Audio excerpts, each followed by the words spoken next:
Eccoci qua, buonasera a tutti, ce l'abbiamo fatta.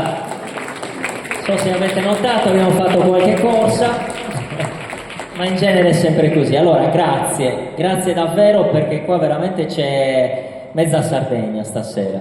Nonostante le migliaia e migliaia di eventi, compreso un concertone che avete proprio qua nella vostra Alghero. Allora, le cose, non so se tutti conoscete questa realtà, Storie Vere della Sardegna. Siamo qua per questo, perché tante persone hanno avuto anche il piacere, infatti abbiamo tante persone che hanno piacere di condividere delle storie. Iniziamo dalle cose base, che si dicono sempre. Cortesemente i cellulari silenziati, quindi questa è una cosa che a volte ci si dimentica. Per quanto riguarda l'acqua, abbiamo là una postazione, abbiamo Nuccio che è lì alla postazione, abbiamo i servizi igienici che abbiamo indicati qua e poi si trovano qua, solo da questa parte l'ingresso. Poi abbiamo là una cassettina, mi è stato già chiesto se qualcuno poteva fare donazioni. Siamo un'associazione, sta portando avanti in tutta la Sardegna questo progetto di cui vi parlerà la Presidente, scusami anzi, quindi insomma sì, abbiamo la possibilità di poter fare delle tessere associative e di lasciare dei dati se qualcuno insomma ha piacere di poter essere informato dei prossimi eventi. Allora, innanzitutto vogliamo fare tanti ringraziamenti. Piccola premessa, la serata andrà avanti così. Diverse persone racconteranno delle storie. Alla fine ci sarà un piccolo momento di socialità, grazie a tante associazioni e tante realtà che hanno voluto donare, insomma, sia da bere che da mangiare. E adesso partiamo con i ringraziamenti. Intanto ringraziamo il Comune di Alghero, l'Università di Sassari, in particolare il Dipartimento di Scienze Umanistiche e Sociali DUMAS, la Fondazione di Sardegna, Pietro Sata, il Presidente dell'Associazione della Protezione Civile AIB di Alghero, che è qua, Anna Meloni, che ci ha dato lo stesso una grandissima mano, e tutti i volontari, Catalan TV per il servizio che ha realizzato e è andato in onda in questi giorni con il docente di letteratura francese Andrea D'Urso, che ha creduto fin dall'inizio in questo progetto.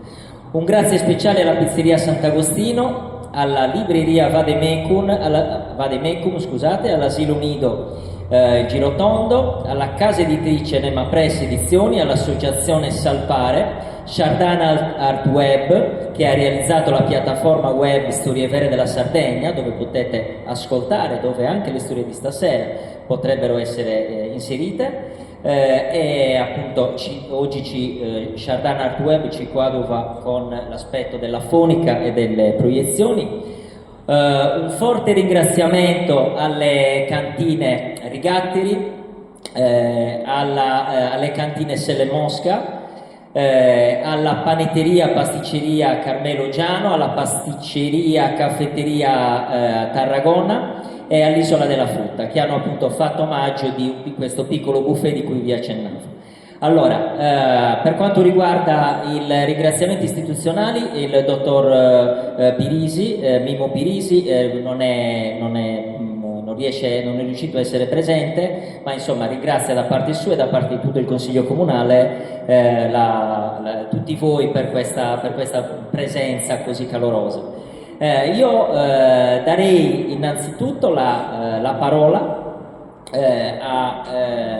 alla Presidente dell'Associazione Trullallera, che ha organizzato la serata, non prima però di aver ringraziato anche Paola Doppio per il contributo che ha dato all'associazione per l'organizzazione insomma di questo evento. Quindi grazie mille e chiedo un applauso alla Presidente dell'associazione. Buonasera, grazie a tutti di essere qua. Abbiamo sfidato diciamo, le possibili zanzare, speriamo che non ci mangino, però siamo molto organizzati perché abbiamo anche Zampironi, che qua c'è proprio lo Stagno del Cali, che è una zona molto particolare. E, insomma, come sapete questo è un evento di storia vera della Sardegna, che è un progetto molto più grande. E cosa facciamo noi fondamentalmente? Fondamentalmente andiamo in giro a raccogliere storie, le raccogliamo individualmente in giro per la Sardegna, registrandole, oppure con serate come questa. Ne abbiamo fatto alcune altre ad Alghero con l'aiuto di alcune librerie, per esempio l'O3 di Ignazio Chessa, che ci ha dato una mano, e alcune volte anche in vari posti anche a Sassari. E questo appunto è uno di questi eventi che François, poi vi dirò chi è François, chiama veglie, proprio per sottolineare il carattere intimo e informale di queste serate. Cosa succede esattamente?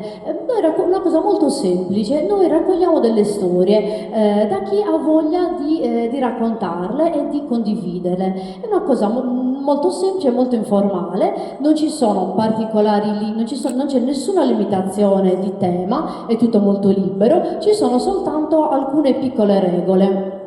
La storia deve essere a cui si possono fare alcune deroghe, però fondamentalmente sono queste. Il tema è completamente libero, le storie devono avere un inizio e uno svolgimento e una fine, devono essere storie realmente accadute a se stessi o agli altri, e uno deve avere voglia di condividere, devono essere storie che più o meno abbiano una durata massimo 7-10 minuti, qualcosa del genere. E insomma, qui noi fondamentalmente andiamo a raccogliere storie. Ma qual è il cuore di questo progetto? Perché abbiamo voluto fare questa cosa qua? E insomma, io mi ricordo che quando ero piccola andavo sempre in vacanza da mia nonna e da miei zii, e mi ricordo che facevamo cene, era molto divertente, passavo tutta l'estate là. E c'era un mio zio che aveva una maglietta molto scolorita di tanti anni prima, e in questa maglietta c'era scritto, una cosa molto commovente per me, c'era scritto: qualsiasi strada o sentiero prenderai, fatti una domanda, chiedi: questa strada ha un cuore? Era una frase di Carlos Castaneda, che adesso insomma può essere un po' retorico, un po' inflazionato magari, però a me all'epoca aveva colpito molto, avevo 10 anni, mi è piaciuto molto. Insomma, quindi qual è il cuore di questo progetto? Il cuore di questo progetto sta nel fatto che noi scommettiamo nella forza della parola, no? Nella potenza della simbolica della parola, del fatto che la parola il linguaggio sia molto importante. Oggi è un momento storico in cui secondo me, a mio avviso, si dà molta importanza alla parte un po' materiale, no, dell'esistenza, e poco alla sfera simbolica. In realtà la sfera simbolica, con tutto ciò che ne fa parte, la filosofia, l'arte, il linguaggio, cambia la realtà, è molto importante. La parola non è qualcosa di scollegata dalla realtà, ma è qualcosa che la cambia, che la modifica, e infatti non a caso il potere della parola è fortissimo ed è sempre legato ad altri tipi di potere, al potere economico, al potere politico, cose del genere. E l'idea di questo, che sta alla base di questo progetto, è proprio la volontà di dare la parola a tutti, alle persone comuni, a noi, a tutti quelli che se la vogliono prendere e vogliono raccontare semplicemente una storia. Esatto, perché la parola può modificare la realtà, è qualcosa che deriva dalla realtà, ma allo stesso tempo la modifica. Infatti la cosa più semplice, più diretta che viene in mente riguardo al racconto in Sardegna sono i contos del Foghile, i racconti del focolare, che era una cosa proprio tradizionale. I nonni li raccontavano ai figli, ai nipoti, ed era una cosa molto importante, perché queste cose contribuivano a rafforzare il legame tra le persone, il legame con la comunità, il legame intergenerazionale, e contribuivano a trasmettere i valori molto importanti, i valori della comunità. Non era una cosa superficiale, in realtà era una cosa molto profonda.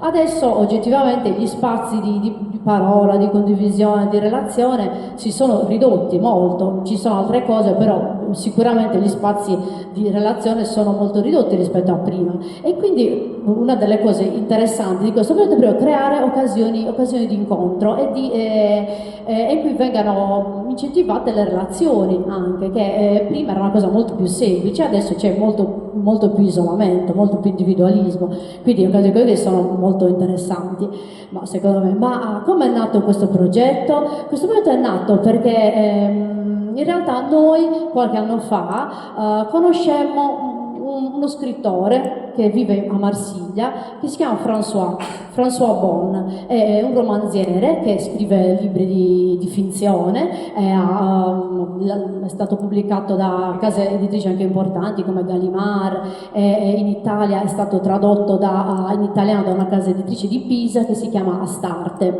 E lui cosa fa? Oltre a scrivere romanzi va in giro, inizialmente da solo, però insomma si è formato un collettivo di scrittori, antropologi, sociologi che vanno in giro per tutto il Mediterraneo a raccogliere storie. Lui ha raccolto anche storie un po' drammatiche perché è stato anche in Medio Oriente, anche in Egitto, quindi alcune storie sono molto forti, molto pesanti. Insomma, alcune di queste storie sono confluite in alcuni libri. Insomma, e quindi è lui che ha avuto quest'idea, noi l'abbiamo conosciuto perché è arrivato qua in maniera totalmente fortuita in una barca a vela da Marsiglia, l'abbiamo, anche quella è una storia interessante, dunque l'abbiamo conosciuto e abbiamo deciso di portare questo progetto qua e da un paio d'anni lo stiamo portando avanti e stiamo raccogliendo storie che appunto in maniera orale vanno a finire in questa piattaforma web e chi vuole li può ascoltare, infatti vi invito i prossimi giorni ad ascoltarle, poi ne abbiamo molte che ancora devono essere messe nel sito.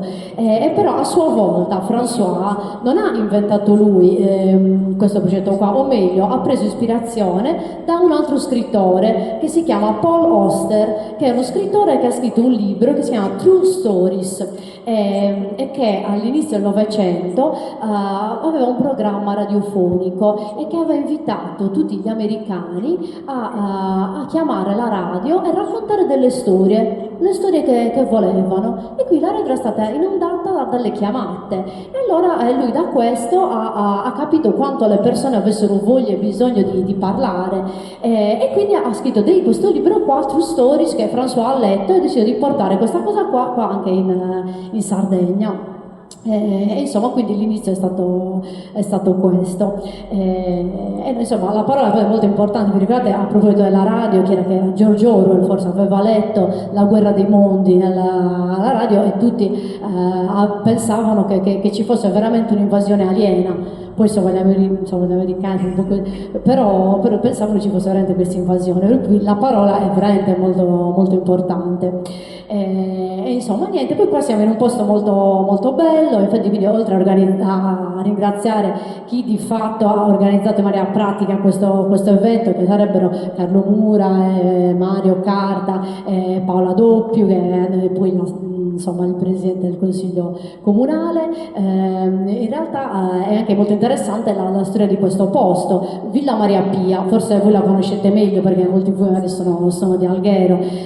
Questa è stata la sede di una colonia penale, perché qua siamo proprio a fianco allo stagno del Calic, che era una zona molto acquitrinosa e quindi era molto difficile coltivare il terreno. Quindi cosa successe? Che l'amministrazione comunale di Alghero diede l'incarico alla Marina di bonificare quest'area. Allora decisero di scegliere 70 detenuti da una colonia penale più grande e farli alloggiare qua con l'incarico di bonificare questa zona, 150 ettari, insomma, e quindi allora risiedevano qua. Questa era la sede di una colonia penale.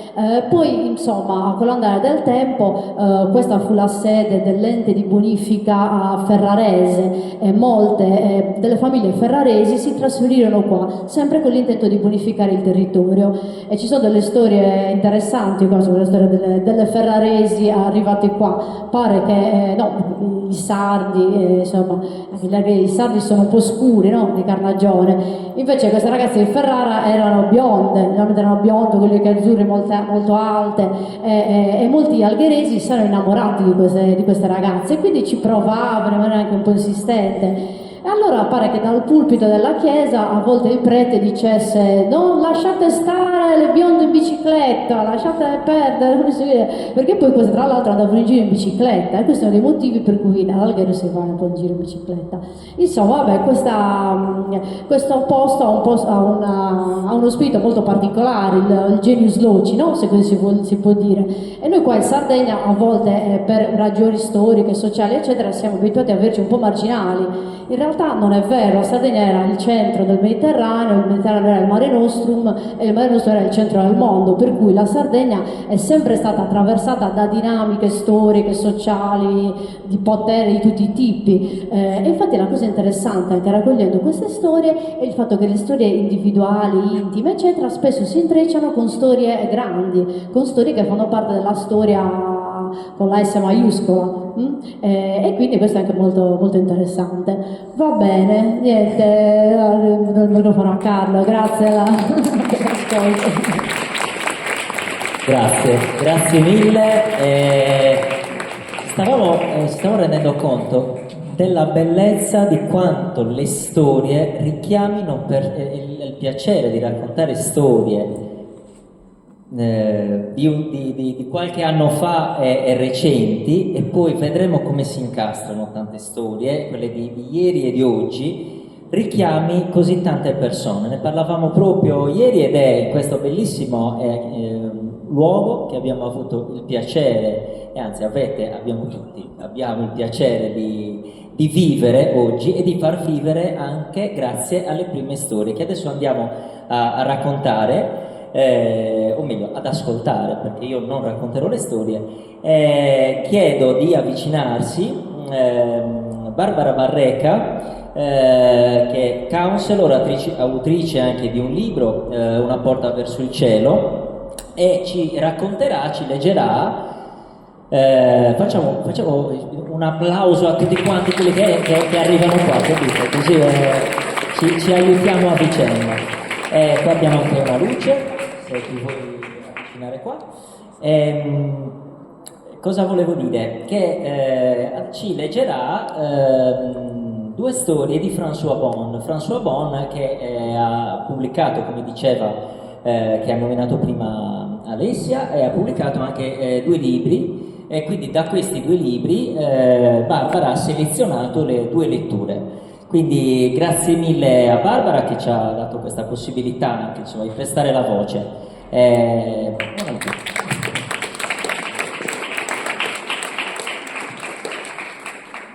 Allora, intanto grazie, buonasera a tutti, sono molto emozionata di essere qui con un pubblico così numeroso, mi sentite, sì? Ringrazio sia Alessia che Mario dell'associazione per fare da madrina di apertura di questa bellissima serata. Non è stato molto semplice riuscire a selezionare le storie dai testi di François Bon, mi hanno veramente preso, e come diceva Carlo, da scrittrice esordiente io sono molto amante delle storie, ed essermi calata anche nella realtà di quello che François cercava di trasferire attraverso i racconti di vita quotidiana del popolo del Mediterraneo, in particolare del Libano, ha fatto sì che dovessi fare una scrematura necessaria per non prendere troppo spazio alle persone. E quindi ho cercato di andare un po' a braccio, secondo il mio sentire, senza perdere ulteriormente tempo. Vi leggo la prima.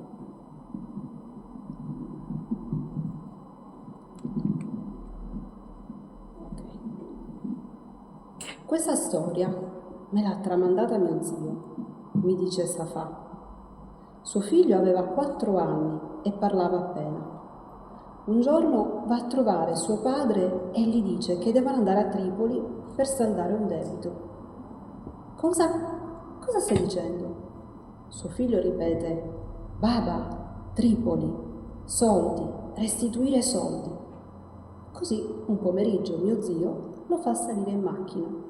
Fanno rotta verso nord.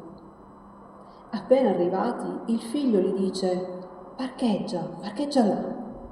È di sicuro la prima volta che va a Tripoli, ma sembra conoscerla. Prende mio zio per la mano: vieni baba, di qui. Entrano nel souk, di qua. Si intrufolano nelle viuzze. Il padre che segue il figlio alto come un soldo di cacio fino a un negozio. Là, papà, un commerciante di scarpe. Entrano nel negozio e il padre si mette a spiegare la sua storia. Ecco, noi drusi, sapete, crediamo nella reincarnazione e mio figlio da qualche settimana dice che deve dei soldi. In quell'istante il figlio dice 23 giugno 1978. Allora il commerciante di scarpe apre il registro tenuto dal padre all'epoca. Infatti, in data 23 giugno, un paio di stivali aspettava di essere pagato. Un soldato aveva comprato degli stivali, era partito per la guerra e non era potuto tornare a pagare. Mio zio ha chiesto il prezzo e sono ripartiti per lo SHUF con il debito del figlio saldato.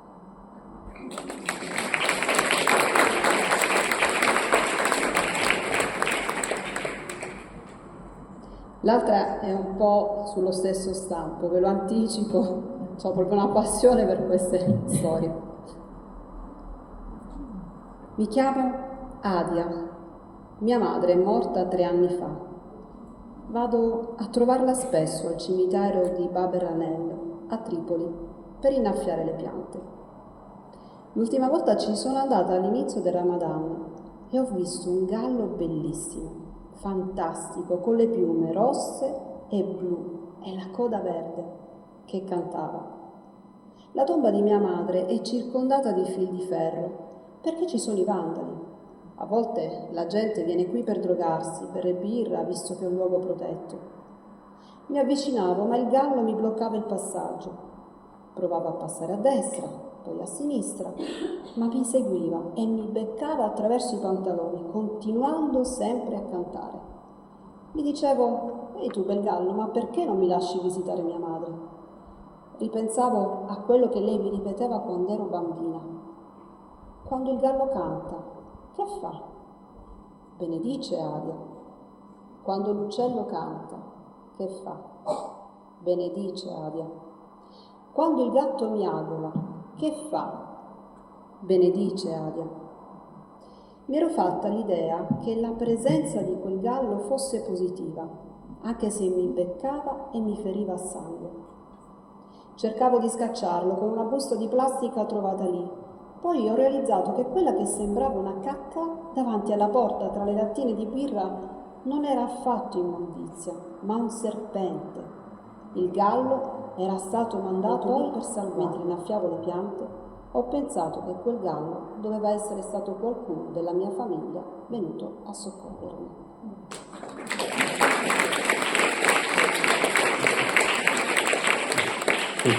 Sì, grazie mille Barbara per queste letture, e abbiamo iniziato a conoscere François Bon, che poi ha ispirato questo progetto che, come vi ha spiegato la Presidente, è stato importato qui.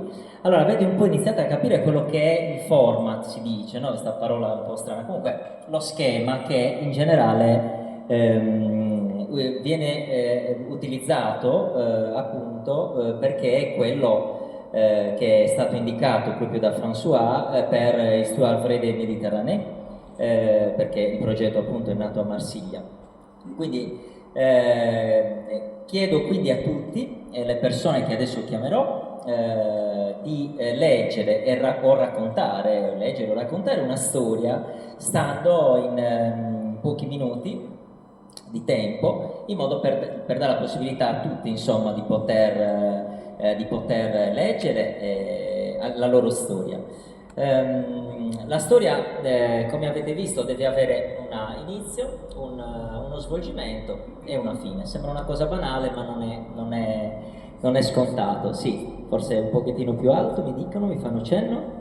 Ok, quindi le storie devono essere realmente accadute a se stessi o agli altri. Questo è il format che in genere è quello appunto che dovrebbe essere rispettato e chiediamo appunto di rispettare. Quindi se qualcuno poi del pubblico, io sto leggendo perché sono tante cose da dire, se qualcuno del pubblico poi ha piacere di capire quando è nata quella storia, a che periodo si riferisce, ok? E di che zona, proprio sinteticamente, allora certo si può chiedere e noi avviciniamo il microfono. Questo è quanto. Allora, la prima storia io chiamerò le persone che si sono prenotate, non ho avuto il tempo di vedere se sono tutte presenti in sala. Gianluigi Pirovano, non so se è presente in sala, perfetto, ok, così ci conosciamo di persona, grazie per l'applauso, siete bravissimi. Allora ci farà una breve lettura, adesso sistemiamo il microfono, una breve lettura, ci penso io, ci parlerà della ricchezza degli anni. Grazie Gianluigi.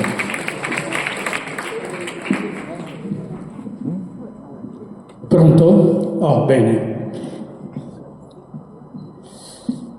Una storia algherese, la ricchezza degli anni.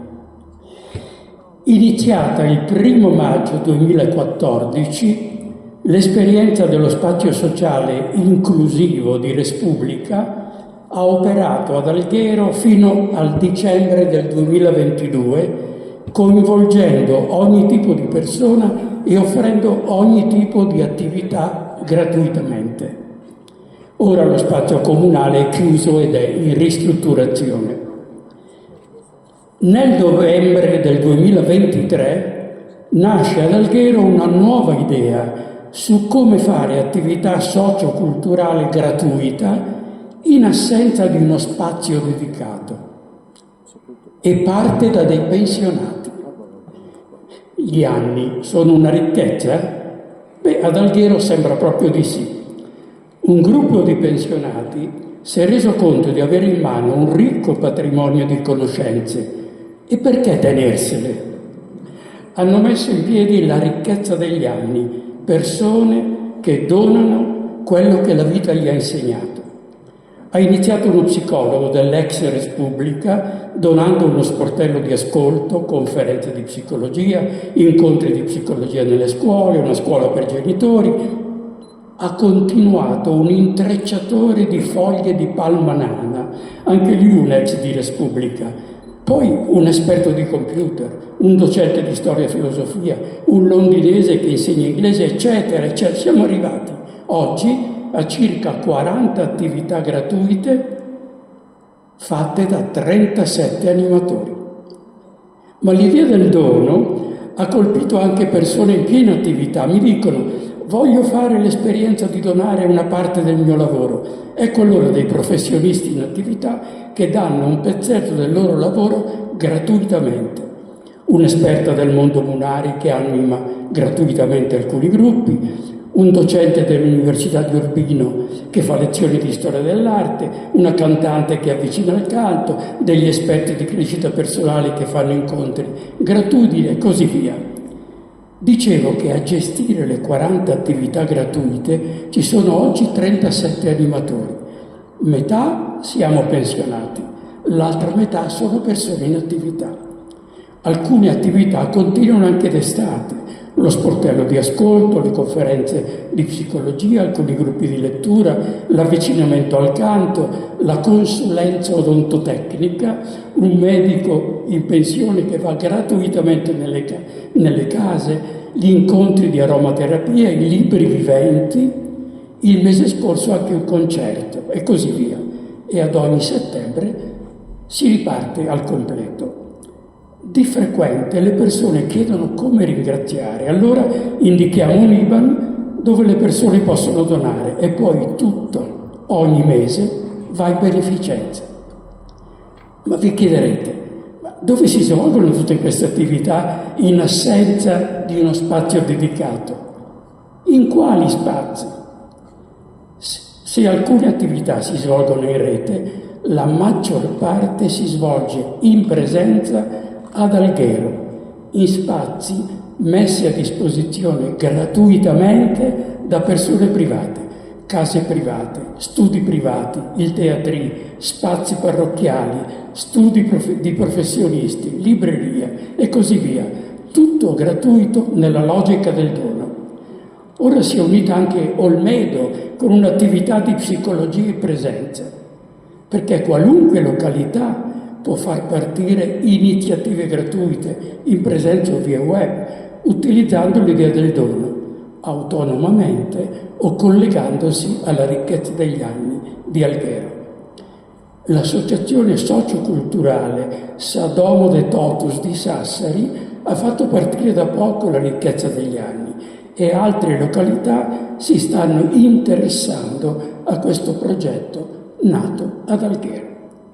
C'è una pagina su Facebook, La ricchezza degli anni, dove appaiono man mano le più di 40 iniziative gratuite. C'è un gruppo informativo su WhatsApp al quale aderiscono circa 550 persone. Diffondiamo l'idea del dono. È un'affermazione, ma è anche un invito. Diffondiamo insieme la logica del dono. Grazie. Grazie mille, è un piacere e un onore, finalmente ci si vede, ci si sentiva da alcuni mesi senza ancora averci dato la mano. Allora chiedo adesso di raggiungerci sul palco Pinuccia Secchi e ci racconterà un racconto nuorese. Grazie. Buonasera a tutti. Sì, grazie Carlo, benissimo. Il titolo di questo racconto è Dentro una scatola di cartone di Caterina Salerno, che mi ha chiesto gentilmente di leggere in sua vece per la troppa emozione, per cui ogni volta che sentirete io e lei. Non volevi che lo dicessi, visto? Non l'ho detto. Mamoiada, 16 febbraio 1952. Anno bisestile. Sabato, ore 7 del mattino. Fuori -2 gradi e mezzo metro di neve. I miei nonni materni abitavano in Savratamanna, una casetta di 3 locali a piano terra.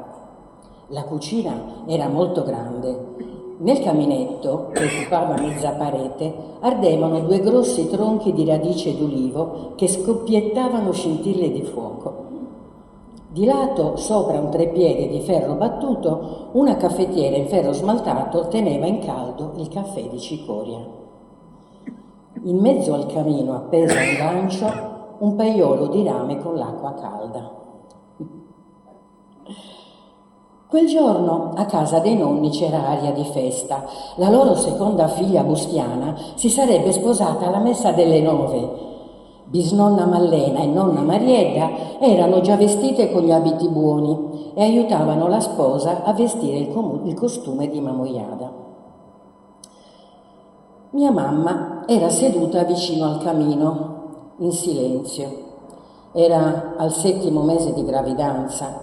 Si sentiva un po' strana, ma non riusciva a capire perché. Nonna le portò una tazza di latte caldo. «Bevi, che ti fa bene!» Mamma lo sorseggiò piano e con fatica si alzò dalla sedia per poggiare la tazza sul tavolo. Ebbe una sensazione di caldo sulle gambe. A malapena riuscì a dire con voce tremante: «Oh, sto per partorire!» Ci fu un attimo di silenzio. Mio padre, che era appena arrivato, la prese in braccio e la portò in camera dei nonni, adagiandola piano piano sul letto grande. Mio nonno Cosimo, che in quel momento si stava infilando i pantaloni di velluto rigato nero, fu quasi spinto fuori e fatto uscire velocemente dalla stanza. Bisnonna Mallena, che era l'ostetrica autodidatta del paese, capì subito che c'era un'emergenza. «Svelta, svelta!» disse a nonna. «Portami asciugamani, pezze pulite, una coperta, avvicinami il lavamani e riempi la brocca di acqua calda! Svelta!» Era tutto pronto. Nonna chiuse la porta della camera. La sposa e i parenti erano increduli e sbalorditi. Mio nonno Cosimo versò un bicchierino di acquavite e lo diede a mio padre. «Bevi che ti tira su, vedrai che andrà tutto bene!» Ore 7:30 si sentì il primo vagito. Il parto era andato bene e io ero nata. Mi pesarono sulla stadera. Nonna disse: 1,1 kg. Bisnonna Mallena mi avvolse in un panno di cotone, in uno di lana e in una coperta calda. Mamma mi guardava ancora incredula, un po' piangeva, un po' rideva. Io piangevo. Dalle il seno che si calma, le disse nonna, ma io non lo volevo. Ore 8:30. Lo sposo arrivò con i parenti a prendere la sposa e andarono tutti in chiesa per il matrimonio. Bisnonna rimase a casa con noi. Questa stanza è troppo fredda per la bambina, disse. La porto in cucina, che c'è più caldo. Prese una scatola di scarpe di cartone, la rivestì con una pelle di agnellino e mi adagiò dentro avvolta nei panni. Mi coprì con le copertine di lana che alternava riscaldandole nel camino per evitare che andassi in ipotermia. Fuori aveva ripreso a nevicare. I fiocchi cadevano fitti e silenziosi dal cielo. Erano i giorni di carnevale. A un tratto, in Sabrata Manna, risuonarono dei suoni di campanacci. Erano i mamuttones che, guidati da sosi giocadores, danzavano una danza ancestrale per scacciare gli spiriti maligni. Saltavano con passo cadenzato e sbattevano forti i piedi sulla terra per risvegliare la primavera come augurio di rinascita e di un buon raccolto. Bisnonna Mallena racconta che smisi di piangere come per incanto e mi addormentai al suono dei campanacci. I giorni passavano e io ancora non volevo il seno di mamma. Se non mangia muore, dicevano le donne di casa. Una vicina di nonna, Giovanna di Oliena, aveva partorito da pochi mesi un bambino. Era giovane, bella e prosperosa. Nonna la fece venire e le chiese se poteva farmi da balia.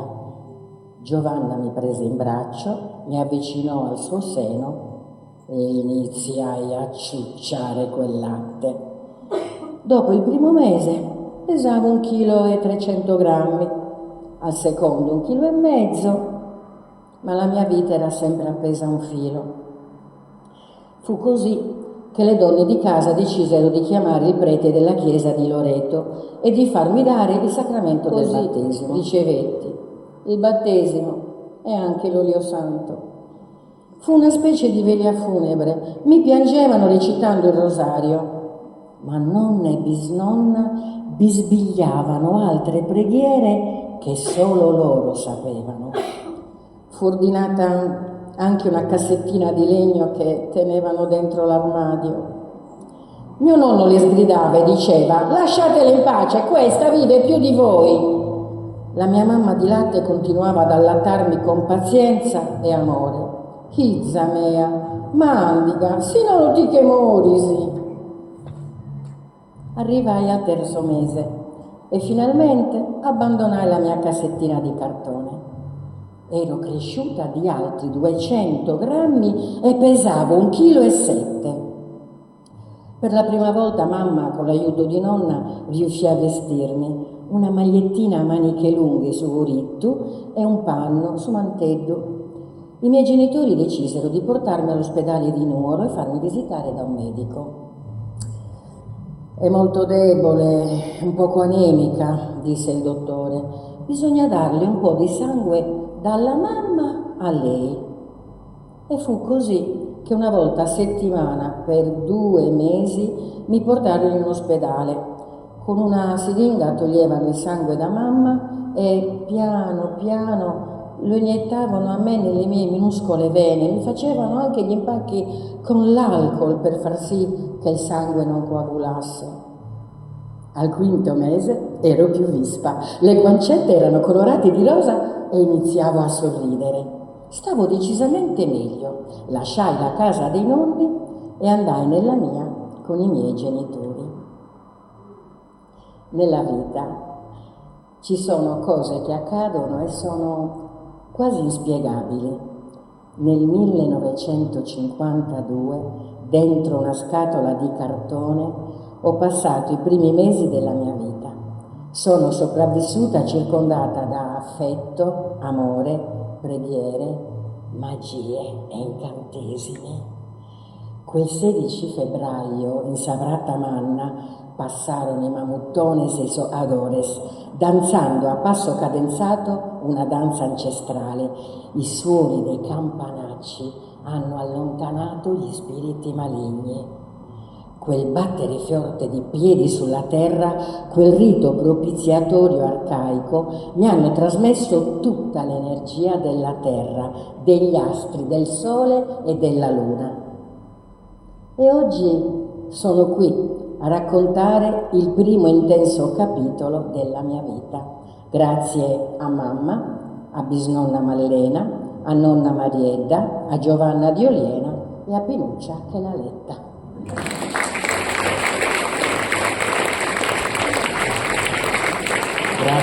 Grazie mille, un saluto a entrambe, allora, grazie davvero. È bello, emozionante, e secondo me è quello che stiamo cercando di fare come associazione, è proprio di ritornare su Contos de Foghile, cioè a riraccontare, perché è questo che spesso telefoni, computer, televisione eccetera, la bellezza dell'ascolto. Quindi adesso io chiamo Miriam Farina. Grazie. Scusate però io ancora tutti non diviso, ancora un applauso gentilmente, ditemi sempre il microfono e chiedo sempre il cenno al tecnico che vada tutto bene, insomma. Grazie. Buonasera a tutti. Io devo dare in saldo, perché si storia mia, si tratta di mamma mia e non di voto pagare a manco. Comprendo, chi non mi comprende dei pascescia si lo va a tradurre. Però siccome questo progetto narra da appunto che sa storia, si tutto quanto sul Mediterraneo, non tutto quanto potete fare dare in italiano e tu fai dare in saldo, logicamente. Quando, qualche tempo fa, che ho fatto già una presentata da mamma mia, Ziromina Viga de Bulzi. Mamma vi poetessa, chi crea poesia in saldo, e figlio una femmina di una ida minoredda che a Prite Bulzi non fa che manco 600 abitanti. Però una ida battagliera ha raccontato e ha contato su chi vaghiera, come ha cominciato a poetare, che ha avuto una passione. I su 1994 e venne da Bulzi, cioè Bivigia Cacchidempus, Don Francesco Tamponi, un uvredaro che come este responsabile dei beni culturali diocesani de Saghegia, Ampurias Tempio. E Don Francesco narra chi ha di mamma, chi cria, narra zia Girò. A poter fare una cosa, vostè mi deve tradurre sa missa in saldo, una missa solenne, sa missa per un patrono di Esaida, Santo Beltiano, che si fa che su 20 del Bennalzo in Bulzi. Ci aggirò, io si vede a quel reso, ci aggirò, è uno viso come capazzo, però è capazzo a volte, e volte lo deve fare. E quindi mamma si è posta con impegno a tradurre sa missa in saldo.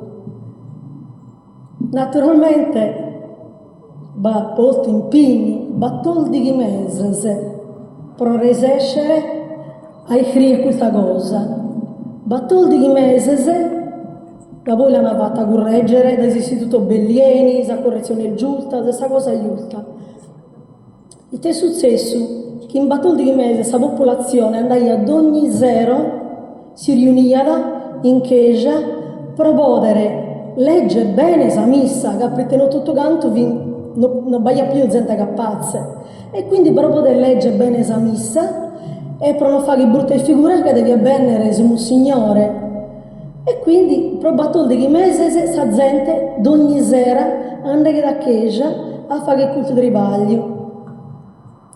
E sta arrivando sul momento della missa, su 20 di Bennalzo, arrivi su vescovo, Don Paolo Azzei, e hanno detto assolutamente no, non ve lo posso permettere. Don Francesco, lei ha già dato qualche dia prima, e io subito di accolto. Sa di sta arrivando che assolutamente questa missa non si deve fare, non si deve andare a messa in saldo. Potete immaginare la gente come è bella imbarata, sa che già vi piena che ho. Il che è successo? Hanno nato questa missa in italiano, baia da giornalista, RT4, Canale 5, Rai 3, e dopo baia un montone di gente. Da poi questa missa, Don Francesco Tamponi t'ha fatto, alleato il Parlamento e la bilasa lampadas in terra sul vescovo. Senti las abogadas a narrare, sa gente delusa meda, che perché hanno fatto questi impegni per 14 mesi e non si zildenne manco un'occasione di narrare, te assumanco su una volta e via, la narramo in saldo. Nuda. Beh, da voi dei 31 anni abbiamo musichito su motivo. Non riusciamo a comprendere, capite? Io voi su vescovo è riuscito a condiare a Don Francesco che pretese si vide a Vienna da Isaida e tanto la gente, tutta la popolazione, dei sedini e dei ulzi, l'ha pregato che su sole, che non si era avviato, e naturalmente pure su vescovo. Dopo dei 31 anni hanno scoperto su Ruitte. Su vescovo gli ha ricevuto questa telefonata di dando di Francisco Cossiga, che non fu più presidente della Repubblica, fu 3 anni che non vive più presidente. Francesco Cossiga rapido sa faccia tosta di telefonare sul vescovo che questa missa non si poteva narrare in saldo. Pruitte rafforzava e legiferava l'indipendentismo sardo. Culta su se paraulas che è nato su politico nostro, votato dai noisi per aggiuare sa Sardegna. Invece no, forse fu più bello a livello folcloristico fai dare di Sardegna e no a noi portare davanti sull'imbalzo nostro. Quando Francesco una ragazza, Gesù Cristo non ha mai proibito a nessuno di fai dare in qualsiasi lingua. Per quale motivo non si narra? Si Salighera si narra una cosa del genere, si narra sa messa in saligherese. Naturalmente viene sai vescovo che viene contraria, o Torino Alberti da Cagliari vi contrario Meda, però bisogna qualcuno invece che non rieda che vedi giusto. Quindi vai da parizia movimento, parizia cosa che finì narramo su non tutto quanto viene d'accordo, non tutto quanto viene contrario. Però questo si può narrare. Come logicamente questa cosa è la musichità da voi dei 31 anni. Una cosa però bocca narrare. E ho potuto questa cosa che è appunto questo che ha detto mamma. Mamma, prima di fare questa missa, ha chiesto a mentare una preghiera che tutto canto con l'occhio e senz'attero. Sa domo divina. A domo de Deo Sando, con tutto su intendimento, saluto su sacramento e tutto su chi bestintro, ambulo su ve meu, fins a Sadome Deus, fines a Sadome de Cristos, bios e mortos e parentes chirco, custa è sa prima scalina, custa è Sadomo divina, custa è Sadomo de Deu, perdonato sia su peccato meu, sa basanta mi bonzo e con Deo mi componzo, e con Nostra Signora, pro intendere missa ona, pro intendere buona missa, mi componzo con issa, custa è domo de incanto, su Babbo, su Vizio e Spirito Santo. Naturalmente questa è la Maraia dagli escien dai domo per andare a missa. Tutto sei femmina in Sardegna, dedando, mamma vide 1921, tutto sei femmina, una raiana. Grazie. Grazie.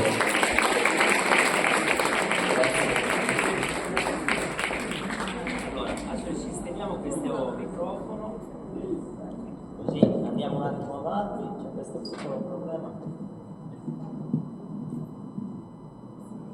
Ok, perché è vero che siamo sardi, però insomma, questo microfono ci sta prendendo in giro, che non esagerare, insomma, ci vuole ancora più. Ok, allora, vediamo anche questo, Mario, sì? Perfetto. Allora, adesso io chiamo qua Don Lorenzo, un applauso anche a Don Lorenzo che è venuto qua. Ci farà un breve racconto sulla pace.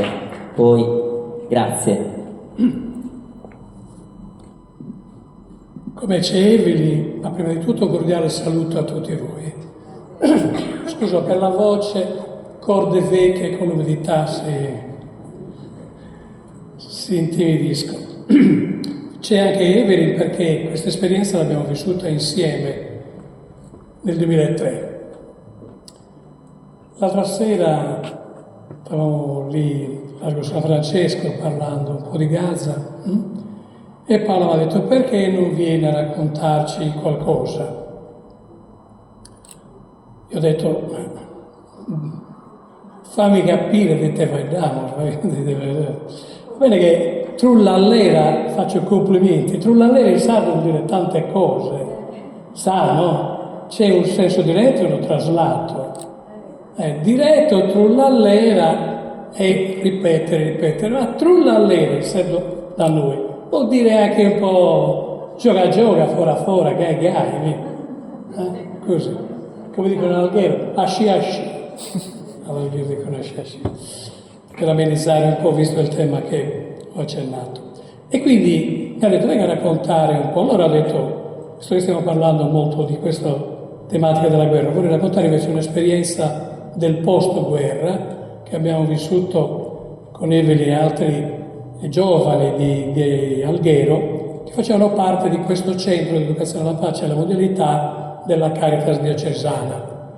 Questo centro era stato dedicato a padre Salvatore Carzella, un padre del Pino, un missionario nelle Filippine, che lavorava moltissimo nel dialogo islamico-cristiano.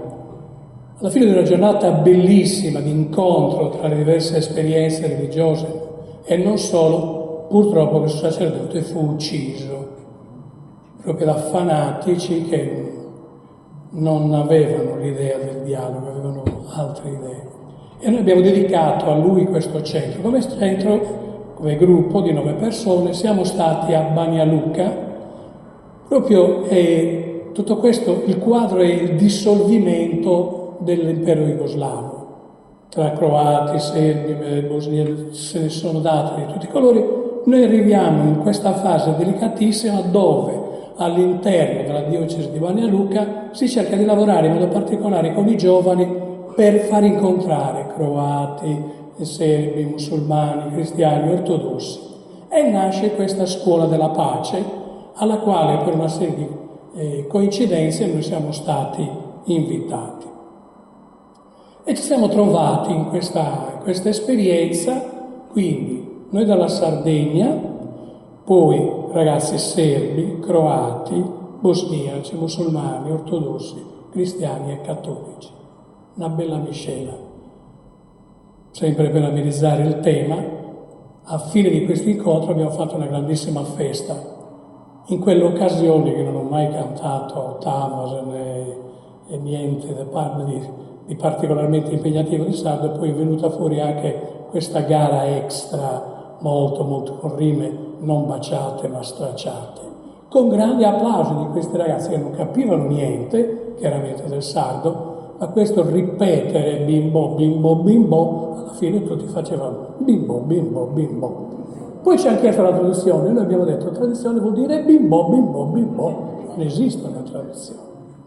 Cosa abbiamo fatto in questi giorni? In questi giorni abbiamo cercato di lavorare proprio, di cesellare delle esperienze per far incontrare questi ragazzi, questi giovani, che venivano dalle esperienze più disparate, dalle conoscenze anche più disparate, delle storie di guerra fratricida che gli si erano vissute, per cercare di intendere una nuova realtà. E questa realtà chiaramente non fu facile. Infatti lascio a Evelyn il racconto di quando arrivarono queste ragazze serbe. Introduco però questo racconto di Evelyn. Certamente avete sentito parlare del famoso ponte di Mostar, che poi è diventato anche patrimonio dell'UNESCO. Questo ponte collegava la parte musulmana con quella ortodossa. Due ragazze erano diventate amicissime e tutti i giorni si incontravano lì. C'è stata la guerra, quel ponte è stato buttato giù per evitare che le persone si incontrassero. Queste ragazze, delle quali erano lì con noi, tutti i giorni, da una parte all'altra dove c'erano queste due torri che collegavano veramente il ponte, che non c'era più, si incontravano e continuavano a dire ai genitori: ma perché io non posso andare dall'altro lato?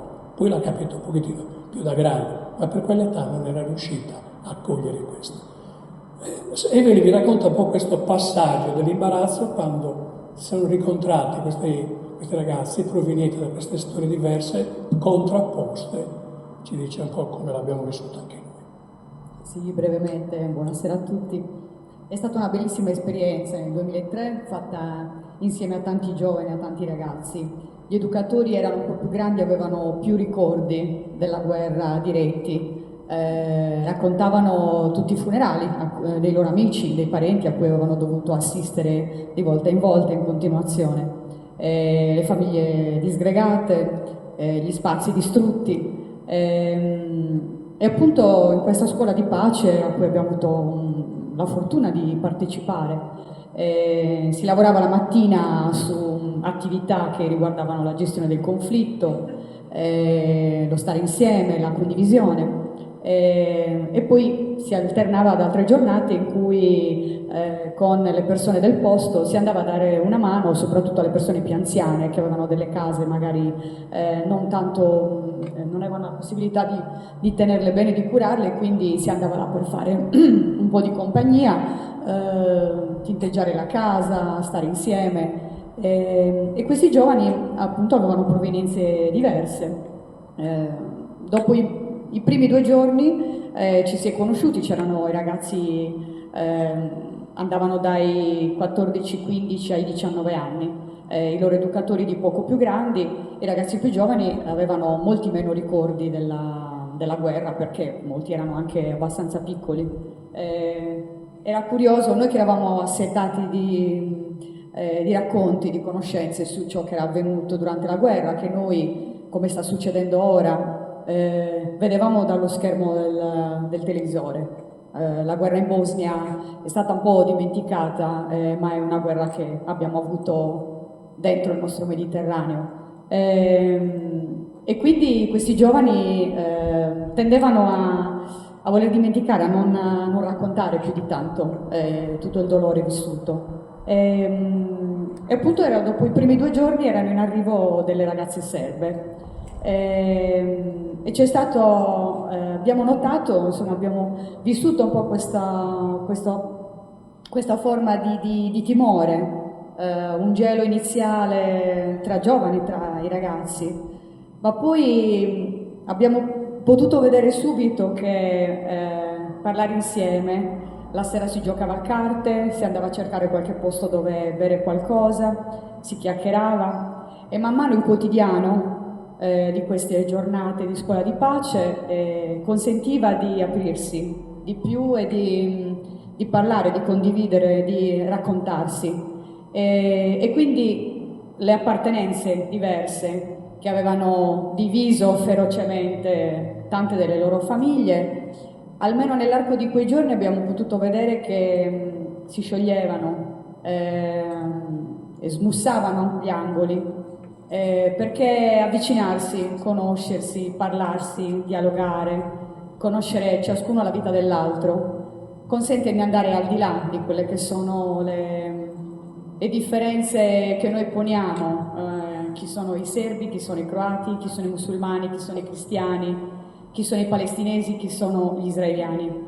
È lo scambio, è il raccontarsi e il conoscersi a fondo, al di là di quello che viene raccontato da fuori, che aiuta invece a smussare. Questa è un'esperienza che noi abbiamo potuto vivere, anche se sicuramente solo per pochi giorni. Queste ragazze, dopo i primi giorni che sono arrivate, hanno potuto vivere con gli altri tranquillamente in allegria e nelle feste finali, nelle cantate finali con tutti, come dovrebbe essere. E quindi possiamo concludere questo breve racconto di esperienza ricordandoci tutti insieme una cosa: restiamo umani.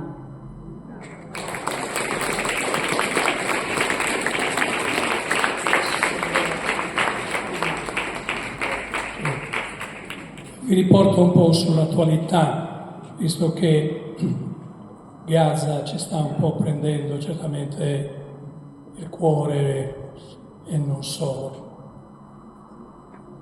In tutto questo periodo, quando è iniziata questa guerra, Monsignor Sabà, che per capirci è il predecessore dell'attuale cardinale Pizzaballa, scrive delle poesie che sono delle grandi testimonianze.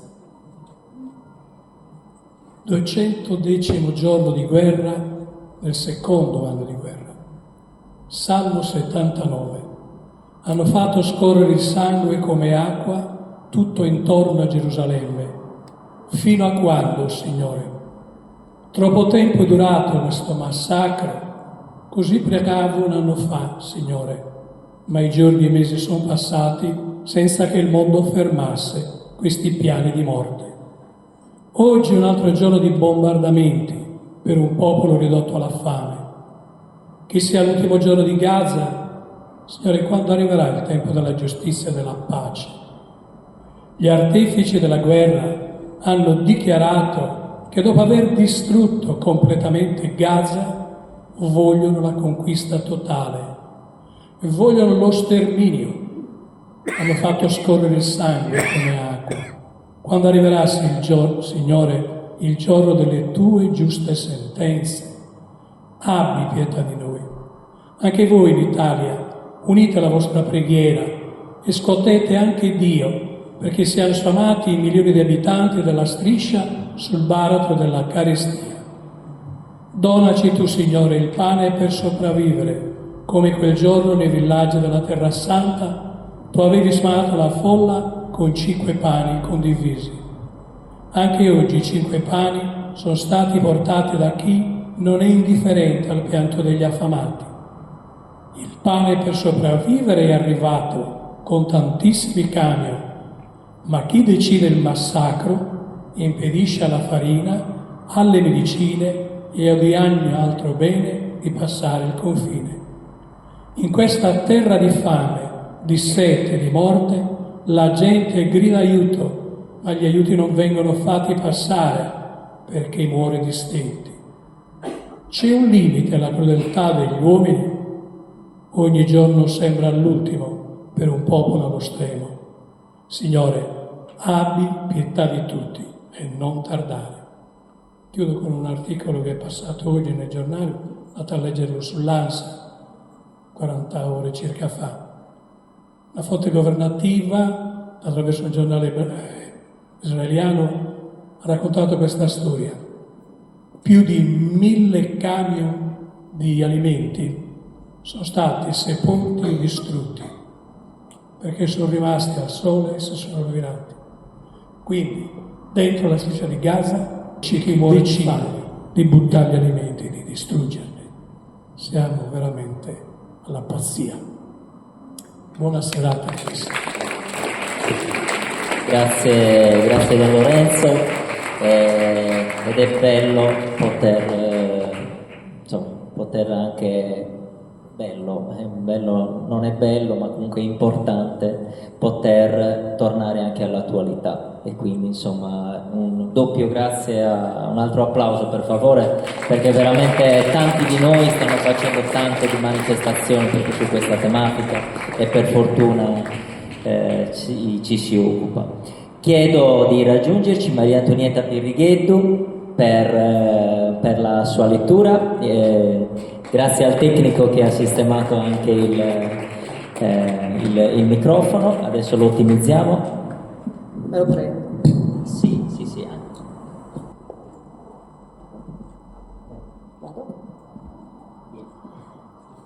Questa è una storia vera. È accaduta di recente, anzi sta accadendo ora. Metà di questa storia è vera, perché l'altra metà, invece, descrive esattamente ciò che io voglio che accada. E che se ci mettiamo tutti insieme a ricordare certe cose antiche, magari faremo in modo che accada. Si intitola I semi di Nurabella, ma in realtà Nurabella nasconde il nome di un altro paese del centro Sardegna che non ho potuto citare. Era venuto a casa il messo del sindaco. Con la stessa espressione con cui un carabiniere può comunicarti una disgrazia, mi aveva consegnato delle carte con lo stemma del comune. Una marea di parole inutili per giustificare l'unica frase di sostanza. Non potevo più portare le mie capre là dove avevano sempre pascolato. Era terreno demaniale e non era più a disposizione. Serviva ad altro. A cosa serviva lo scoprimmo ben presto, io e gli altri allevatori del paese. Lo capimmo quando il terreno fu recintato e comparvero i primi cartelli con nomi stranieri e numeri scritti in grosso col pennarello nero. Soprattutto ci rendemmo conto che la vita a Nurabella non sarebbe stata più la stessa quando arrivarono le gru e le motoseghe. Rasero al suolo ogni vita verde, ammazzarono tutti gli animali che lì avevano riparo, spianarono le collinette e ci mostrarono cos'è la desolazione. Passò un anno prima che comparissero le 43 mostruose pale eoliche che da quel momento sfregiarono il nostro orizzonte e ferirono per sempre i nostri occhi. Nella vallata, notte e giorno, si diffuse un ronzio che faceva impazzire il bestiame, ma noi esseri umani fingevamo di non sentirlo, perché se ci fossimo fermati ad ascoltarlo, ogni giro di pala sarebbe diventato una maledizione per chi aveva consentito a quell'orrore, e noi non eravamo abituati a maledire. Il profumo del mirto non arrivò più alle mie finestre. Il cisto non aveva più spazio per fiorire e il giallo dell'elicriso era sbiadito e ridotto a poche chiazze. Eppure io ero stata fortunata perché la mia famiglia possedeva qualche ettaro di terra, solo rocce e cardi, ma per le capre andava bene, potevano sopravvivere. E io pure. A differenza di altri compaesani, non fui costretta a chiudere l'azienda. Potevo continuare a produrre il mio formaggio e la ricotta, a vendere il latte fresco per i bambini a Balia, a sentirmi libera di esistere. Ma un giorno arrivò una raccomandata. Aprì la busta sapendo già che non conteneva niente di buono. No, non era qualcosa da pagare, un debito dimenticato, il fisco malevolo. No, era un avviso di esproprio. Volevano la mia terra, gli serviva proprio quella. Gli servivano le mie pietre e il biancospino e il sentiero che percorrevo ogni mattina per andare a mungere e i miei 4 olivi con la roccia cava dell'ovile. Parco eolico denominato Nurabella, c'era scritto, e poi tanto altro, ma non riuscii a leggere il resto perché mi mancò il fiato e caddi a terra. Scoprì il giorno dopo che non ero stata l'unica destinataria di quell'avviso di morte, perché si trattava della nostra morte e non solo per fame. In comune ci dissero che non potevano farci niente, dovevamo rassegnarci, cambiare lavoro, magari andarcene. Ma noi non ne volevamo sapere. Cercammo avvocati, rovistammo mezzo mondo per trovare aiuto, per tirar fuori una legge che potesse proteggerci, che potesse fermare i predoni. Chiedemmo solidarietà ovunque. Fu inutile. Il veleno mi mangiava l'anima insieme alla disperazione. Il mio pezzetto di terra, comprato dai miei nonni col lavoro di una vita, rubato da gente straniera e da chi l'aveva fatta entrare. E i miei ciliegi avrebbero tagliato anche quelli.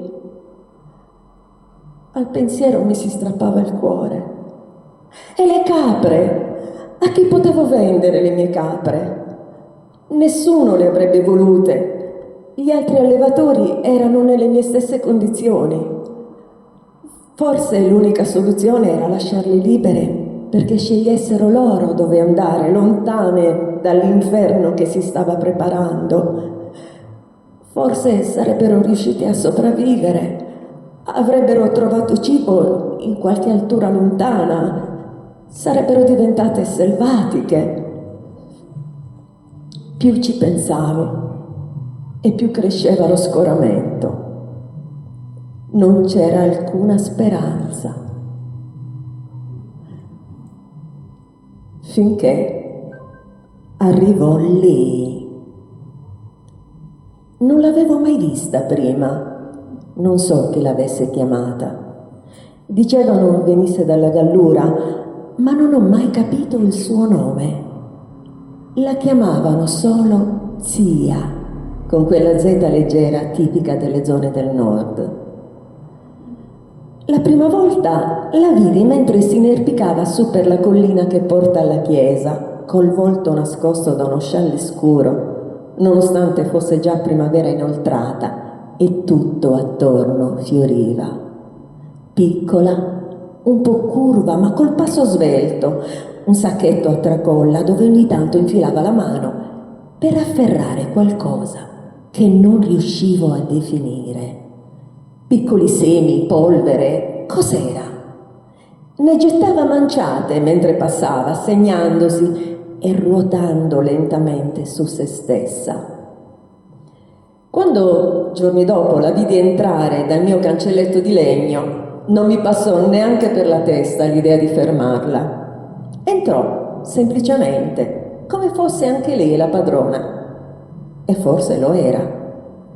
Richiuse il cancello con cura e io la guardai imboccare il sentiero appena accennato tra le rocce concave. Con un gesto zittì il mio cane che si apprestava ad abbaiarle contro. Salì in silenzio. Arrivata sul costone si girò, dando le spalle al sole, e cominciò il suo rito. La osservai a lungo. Lei sapeva di non essere sola, ma fece finta di niente. Borbottava qualcosa mentre raccoglieva polvere e minuzie dalla sua borsa e le spandeva attorno come se stesse seminando. Brillava contro luce quella polvere e quando cadeva a terra era come se per un attimo si accendesse, come scintille che penetravano tra i sassi. Per 3 settimane Zia percorse le nostre campagne, ripetendo quei gesti con una sacralità che impediva a chiunque di chiedergliene conto. C'era qualcosa di potente nella sua figura, come se avesse raccolto in sé le memorie di chi in passato sapeva come si allontana il maligno, come si difende la terra, come si preserva la stirpe. Spargeva semi, cenere e parole, piantando forze antiche ormai ignote ai più. Sarebbero cresciute come piante custodi, invisibili guardiani figli di terra madre, dritti di fronte al male incarnato dalle pale. Ma tutto questo lo capii dopo. Esattamente quando, passato qualche tempo, arrivarono gli operai con le ruspe e cominciarono a regintare il terreno, il mio terreno, che ora gli stranieri trattavano come cosa loro, come se fossero stati i loro antenati ad averlo comprato, dissodato, amato. Mi resi conto subito che gli operai si muovevano con una lentezza insolita, con fatica, come impediti da pesi attaccati ai piedi o alle spalle. Si fermavano spesso appoggiandosi a un albero, quasi intontiti. Cominciarono subito anche gli incidenti ai macchinari, senza che alcuno si fosse avvicinato. A una ruspa si ruppe la benna, il braccio di una gru crollò rischiando di ammazzare qualcuno. Le motoseghe si inceppavano a ogni tentativo. La recinzione si dissolse in pezzi di plastica marcia. La ricostruirono, ma il giorno dopo era di nuovo a terra perché il suolo rigettava i piloni. Vennero i responsabili della ditta per verificare cosa stesse succedendo, ma non riuscirono a rimanere lì che per poche ore, poi fuggirono. In seguito scoprimmo che alcuni erano dovuti tornare d'urgenza al proprio paese per motivi gravi di salute. I lavori non andarono mai avanti. I macchinari rimasero lì per diversi mesi, poi qualcuno li portò via. La recinzione, o meglio quel che ne restava, la rimossi io. E così fecero i miei compaesani, che come me avevano assistito alla rovina di chi aveva pensato di rovinarci. Non tornarono più.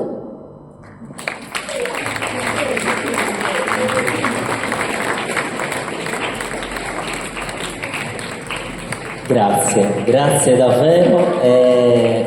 Un altro applauso per favore, perché io mi sono emozionato perché ho già sentito questa storia da Ignazia Lo Teatri, letto da due amiche, da un'amica e da una persona che ho avuto il piacere di conoscere, ed è molto bello questo perché stiamo sentendo tante storie scritte dalle persone, storie di famiglia, e quindi questa condivisione per me è una cosa preziosissima perché possiamo raccontare a amici, a chi non c'è, ai nostri figli, che delle storie, che è ecco una cosa che si fa sempre di meno. Allora, è emozionante anche le tematiche che stanno emergendo e quindi non c'è nient'altro da dire se non continuare in questo racconto. Siamo alla metà di questa bellissima serata. Io come associazione noi proseguiamo questo grazie anche al vostro aiuto. Io chiedo anche a Paola Doppio che ci ha dato questa disponibilità di poter eventualmente passare dei piccoli sacchettini se qualcuno ha piacere, oltre che una scatoletta delle offerte che abbiamo lasciato lì, se qualcuno ha piacere di poterci aiutare per proseguire. Abbiamo avuto tanti inviti in tutta la Sardegna e quindi abbiamo veramente una bella lista di luoghi che abbiamo piacere di visitare e raccogliere sempre altre storie.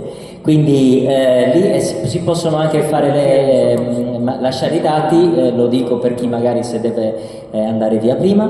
i dati per poter essere contattati per le nostre iniziative.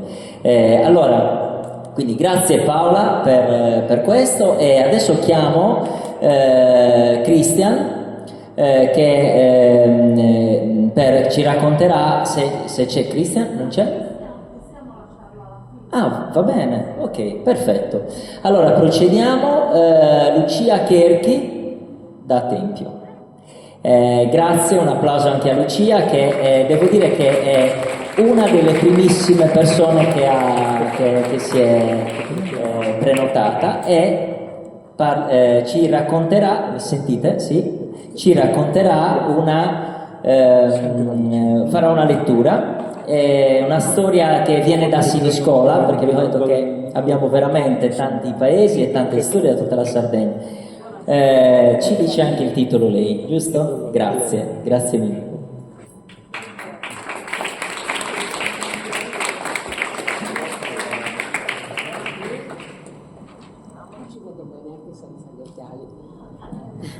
Buonasera a tutti, felicissima di vedervi, numerosi e belli, e tutti.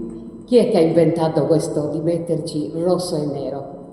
Brava, un applauso, perché sono i colori della Sardegna, il nero, il lutto che non ci abbandona mai, sempre queste storie di dolore, e poi l'amore, seppelliamo tutto con l'amore. Quindi io ho scritto Marietta dalle scarpette rosse, perdonate se ho rotto tanto il racconto, perché era lungo. Io ho preso le cose più importanti. Quindi noi stiamo parlando del 1956-58. Io avevo 8 anni. Dunque, la vita si svolgeva quasi sempre sulla strada, perché eravamo tutte famiglie numerose, allora non c'era il televisore. Noi eravamo in 12, caspita, mio padre si è dato da fare. Una famiglia timorata da Dio. Caspita, sì, vero. E allora non c'era niente, non è come adesso, telefonini, televisore. Lì si svolgevano i giochi sulla strada, con una fune. Ce ne stavamo tutto il giorno saltando, correndo, i maschietti con un cerchio che facevano girare sugli utili stretti.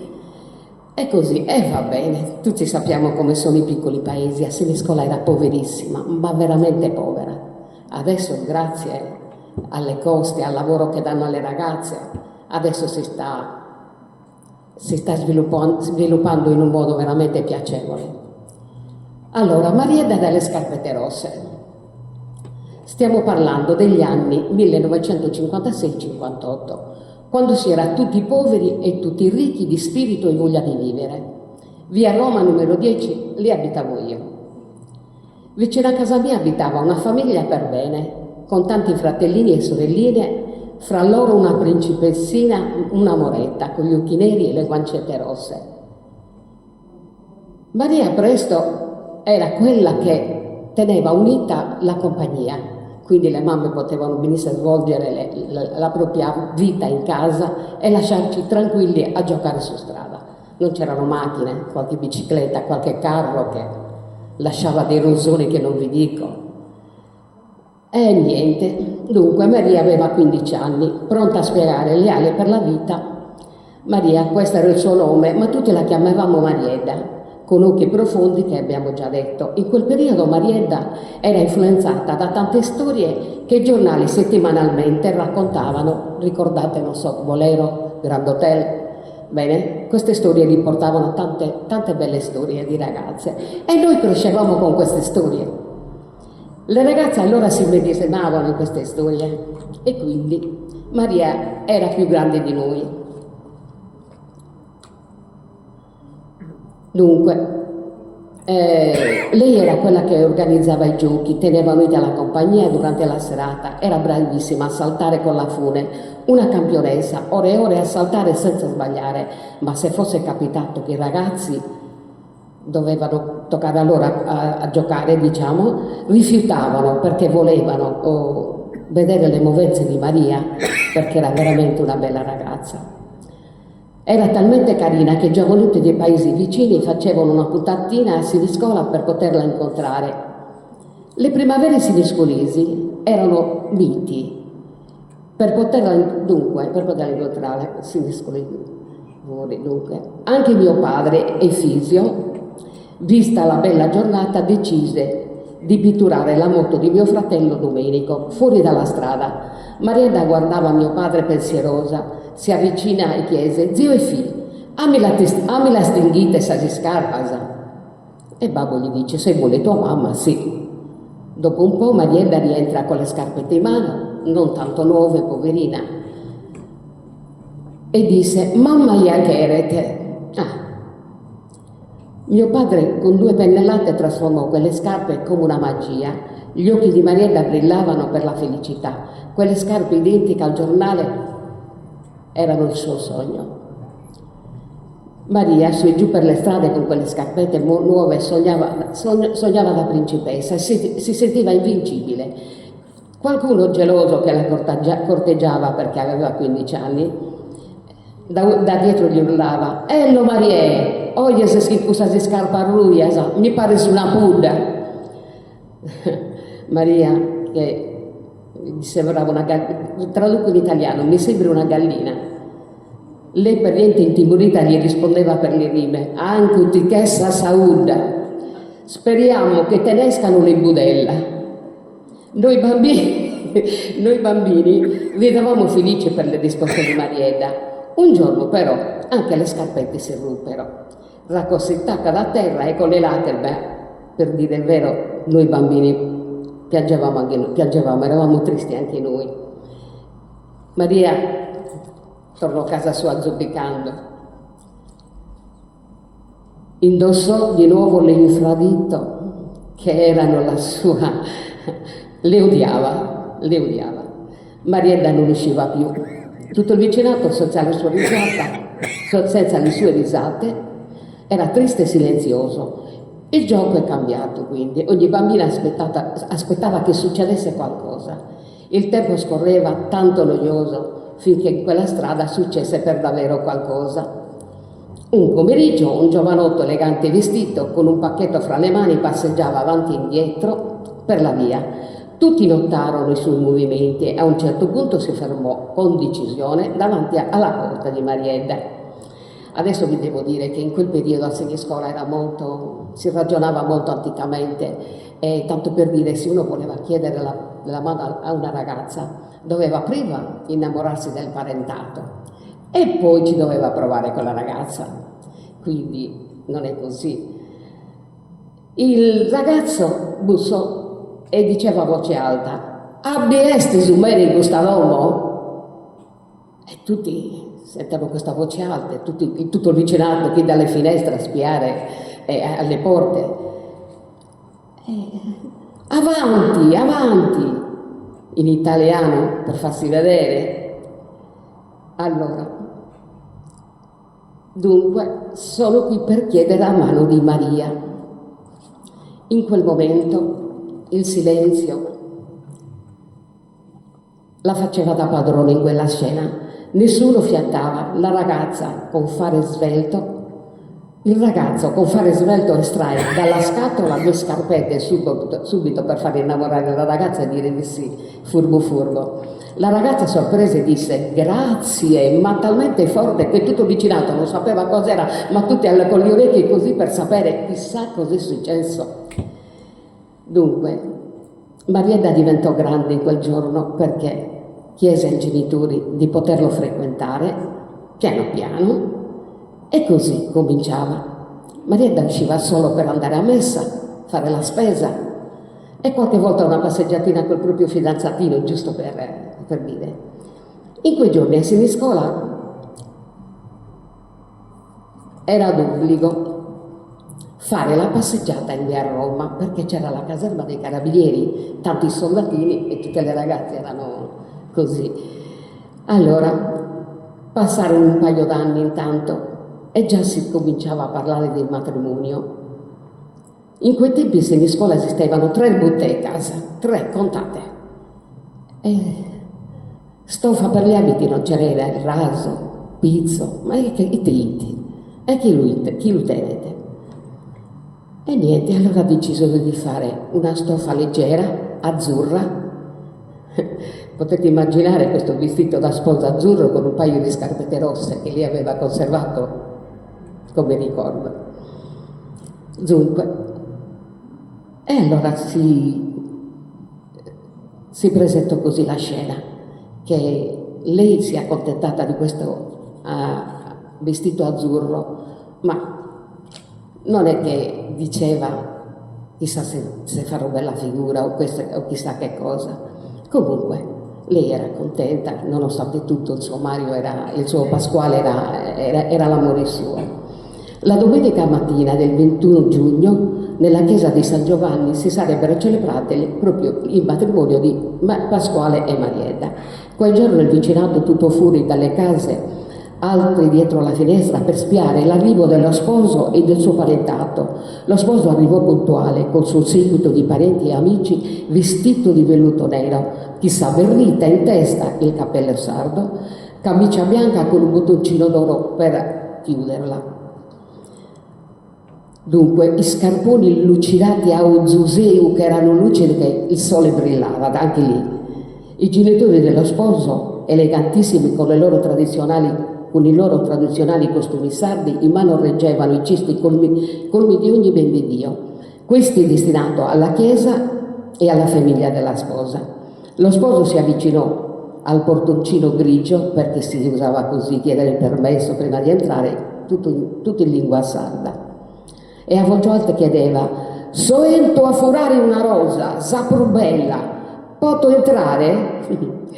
«Sono venuto a rubare la più bella rosa, posso entrare?» Marietta, la settimana prima che avvenisse il matrimonio, è stata inquadrata in modo che doveva essere cortese, doveva essere brava a salutare tutto il parente e il vicinato, doveva diventare grande, ma lei era irruente, ha detto di sì, vi ricorderò tutto. E invece, come sente la voce del suo Pasquale, spalanca la porta che se ne va, abbraccia il suo sposo, e tutti così perché non si poteva fare. E tutti già stanno peccando già prima di andare all'altare, pensate voi che roba. A Marietta i giorni che hanno preceduto il matrimonio gli è stato insegnato anche questo. Ma così non è stato, come vedete. Lei si è abbracciato il fidanzato perché era proprio...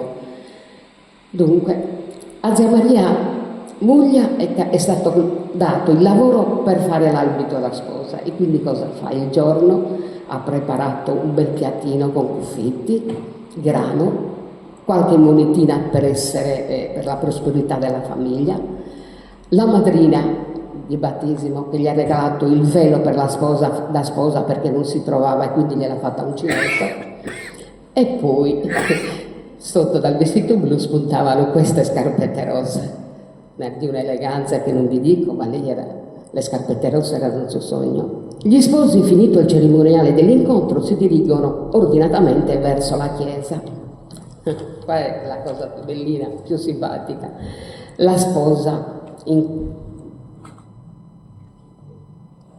Allora, finalmente sono arrivati in chiesa. I bambini, eravamo tutti innamorati di Marietta, perché era irruente, perché ci inquadrava, ci teneva compagnia nelle strade.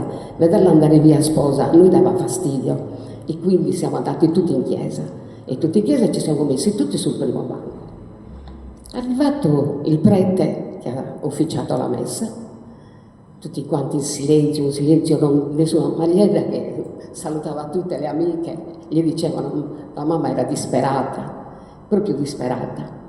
Arriva il momento, il prete che gli dice: Pasquale, vuoi tu prendere in moglie la qui presente Marietta? E quello subito, sì, ma anche i bambini siamo lui, sì, come no, sì. Arrivato il momento di Marietta, invece, Marietta aveva 2 lacrime sugli occhi, che si è girata verso la mamma, che sempre gli diceva stai ferma, però si è commossa davvero Marietta lì. E quindi Non ha risposto subito. Si alzano tutti i bambini. Dillo di sì, ma dillo però. In sardo, nara li chiemomi, nasa sarmacano, e su, Maria nara li chiemo, e quella con le lacrime mischina, sì, emo, e vabbè, Maria, poverina, e così è stato. Intanto in via Roma c'era tutto il vicinato che era dedito a preparare la festa. In questa tavolata c'erano dolci di ogni colore, di ogni genere e di ogni sapore. Non ve li dico perché sennò mi viene voglia di mangiarli, specialmente i marigusi. E i liquori piccolini, quei liquori che facevano di ogni colore, gialli, verdi, quei bicchieri piccolini così che non arrivavamo manco in bocca a assaggiarlo bene. E tutti di nascosto, quando si giravano i genitori dello sposo, che versavano. In più c'era la tavolata dove c'era il cibo, vino a volontà, nero, salsicce, formaggio, pane carazzano, di tutto e di più. E poi c'era la fisarmonica di Luisetto, di Ioannito, che le ragazze venivano invitate e loro tutte timide, come si usava prima si guardavano i genitori o i fratelli e poi diceva, ma il fratello gli diceva così con la testa in silenzio, perché non parla? Il nuorese non parla, fai il cenno così.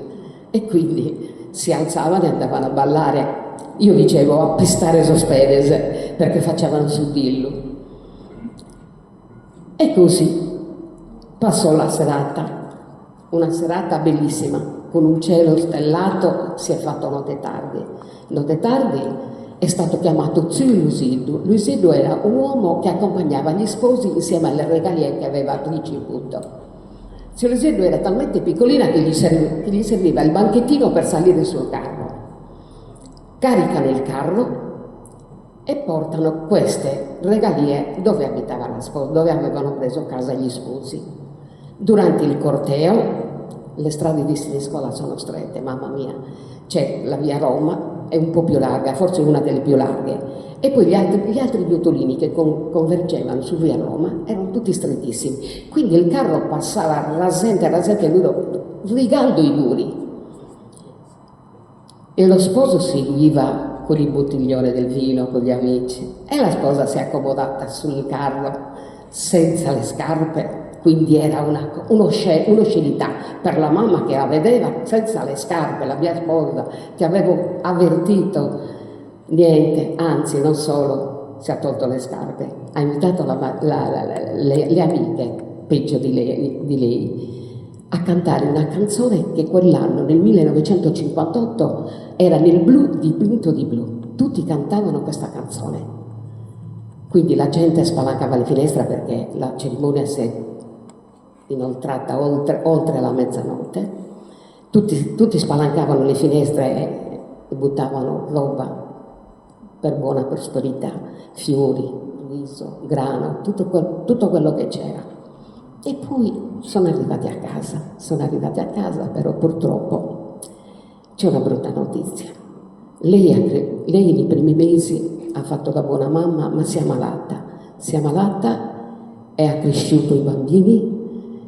Diciamo, mi sto commuovendo perché era una mia amica, ha cresciuto bene i bambini, però lei è morta della malattia mediterranea, anemia mediterranea, non gli ha dato scampo e quindi tutto il paese è stata festeggiata perché si è mosso tutto il paese e non solo, i bambini, perché Don Calvisi aveva detto voglio i bambini vestiti di bianco, hanno accompagnato Maria fino alla chiesa e poi da sola hanno continuato la cerimonia per conto loro.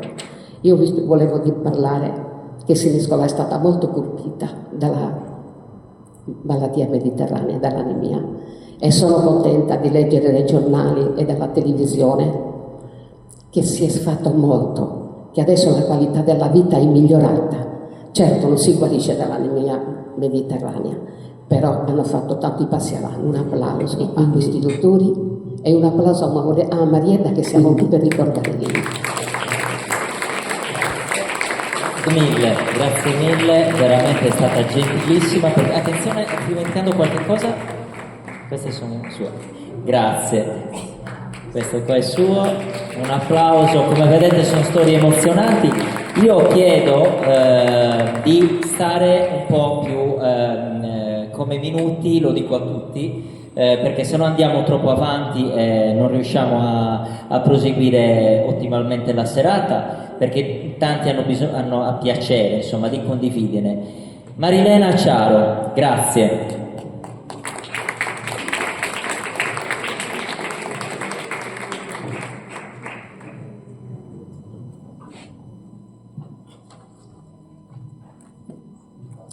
Buonasera a tutti. Allora, forse è il caso che io mi metta gli occhiali. Strategie educative alla Maddalena negli anni 40. Sono la Maddalena, mi rivedo bionda, carnagione chiara, occhi azzurri, magrolina, ho 5 anni. Siamo in bagno io e mia madre, l'una contro l'altra armate.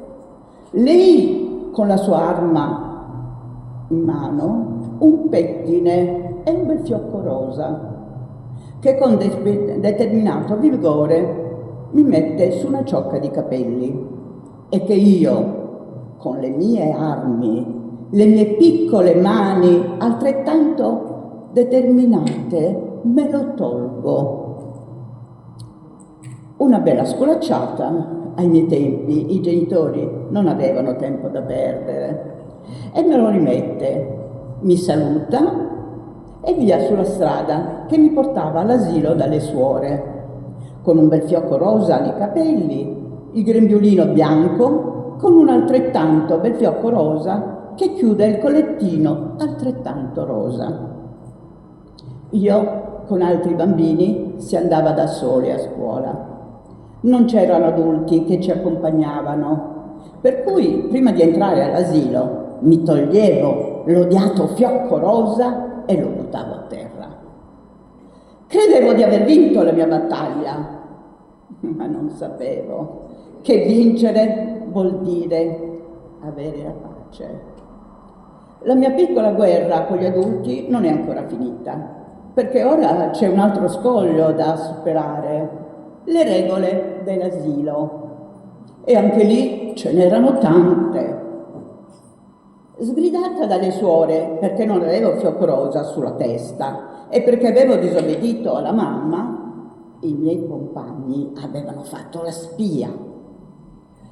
E per punire la mia cocciutaggine mi mettevano in castigo facendo fare ai miei compagni il verso degli asini, perché essendo io cocciuta come loro non potevo che meritarmi il ragliare invece delle parole. Un altro ricordo mi sovviene, sono sempre all'asilo dalle suore. Dopo aver mangiato ci portavano nella aula dove sui banchi altissimi, almeno per me, dovevamo appoggiare la testa e dormire. Cosa per me impossibile, non avevo sonno e poi in silenzio mi piaceva guardare i miei compagni che dormivano. Anche in quell'occasione venivo punita con una bacchetta in testa e in senso dispregiativo definita una bambina cocciuta, come un asino. E questa volta la punizione era più marcata.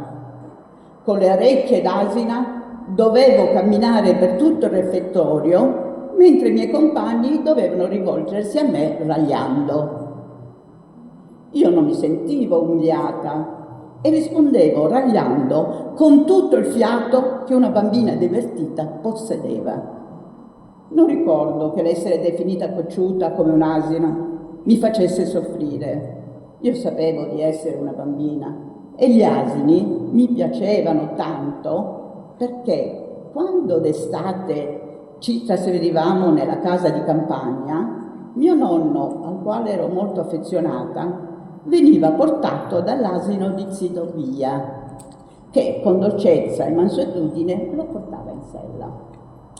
Quanto gli ero grata lo ringraziavo accarezzandolo quel buon asino e lo ritenevo il mio migliore amico. Io amavo mio nonno Nicola. Lui mi raccontava tante sue storie, avendo viaggiato come militare sulla nave ammiraglia, attraversando e attaccando e attraccando nei porti di tutto il mondo, più volte passato. Per questo le orecchie lunghe dell'asino non solo non mi turbavano, ma mi rendevano felice. Questi ricordi ancora nitidi nella mia mente mi ha fatto riflettere sul modo che c'era allora di educare. Siamo nel 1948, appena subito dopo la guerra. La famigerata cucciutaggine, io ora la traduco come personalità e ne sorrido. Grazie.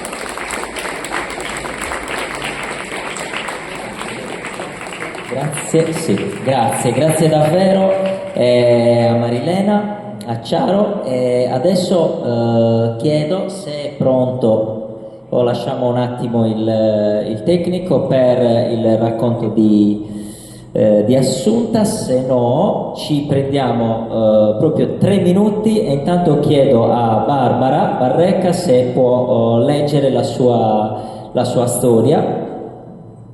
Mentre che prepariamo appunto la proiezione di alcune fotografie che accompagneranno la lettura, la prossima lettura.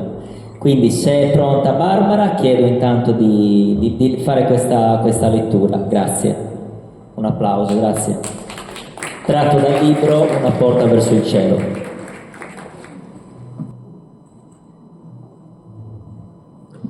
Faccio una premessa perché mi faceva veramente piacere, oltre che onore, poter omaggiare quest'isola che mi ospita ormai da qualche anno con un racconto fra i tanti che è racchiuso all'interno del mio libro, che si intitola per l'appunto Una porta verso il cielo, che sono sicura che andrete poi subito a comprare tutti quanti e che vi piacerà anche molto, in cui per l'appunto la protagonista sta facendo un viaggio verso l'isola. Non vi spoilerò tutta la trama, ma vi racconto qualcosa che voi conoscete molto bene, che a me è stato raccontato e che in chiave romanzesca ho cercato di riassumere. Mi perdonerete se magari alcuni dettagli non saranno del tutto originali.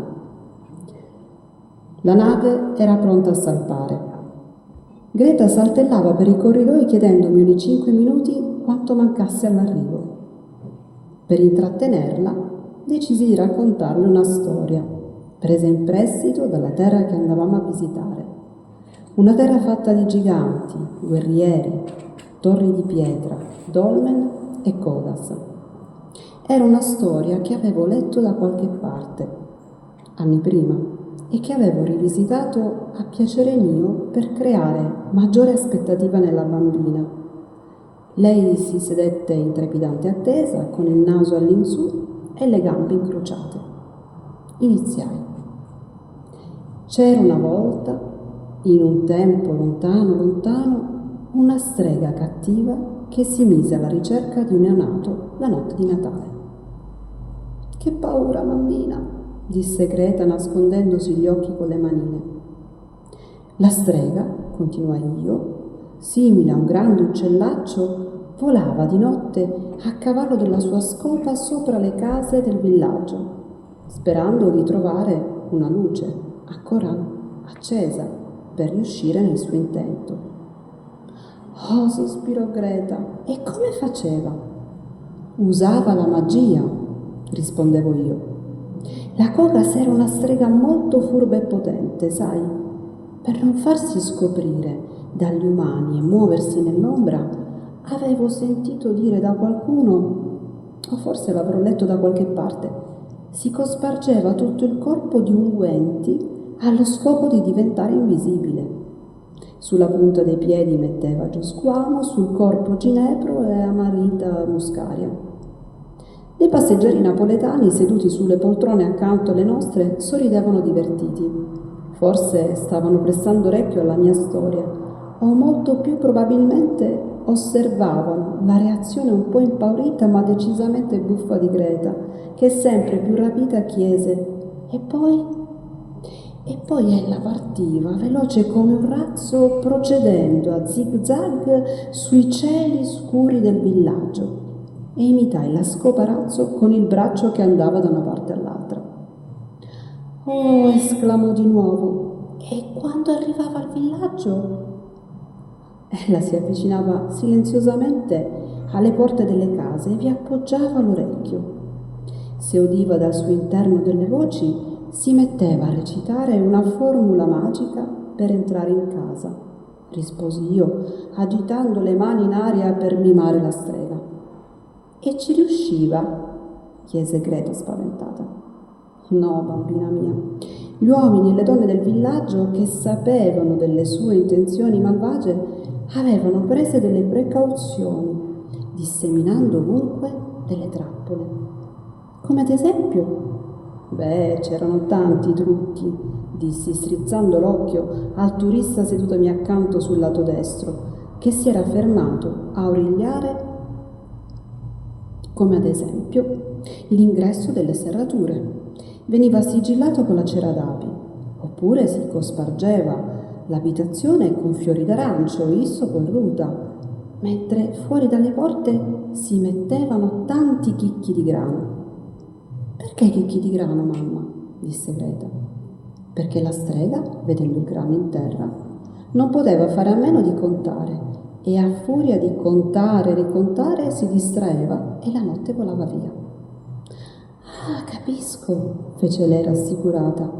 E non dimentichiamoci infine del cocco, aggiunse a voce alta.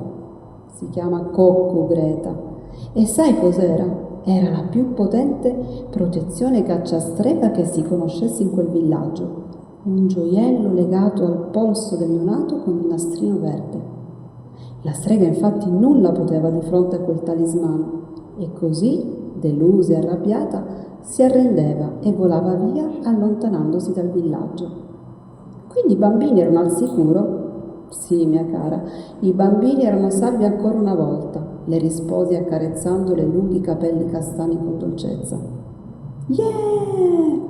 Urlò in coro con le persone divertite sedute vicino a noi. Poi Greta, avvicinatasi al mio orecchio, sussurrò: ora ho capito, mamma, perché hai scelto questo nuovo posto per noi. Qui avremo intorno sempre qualcuno che ci proteggerà dalle streghe.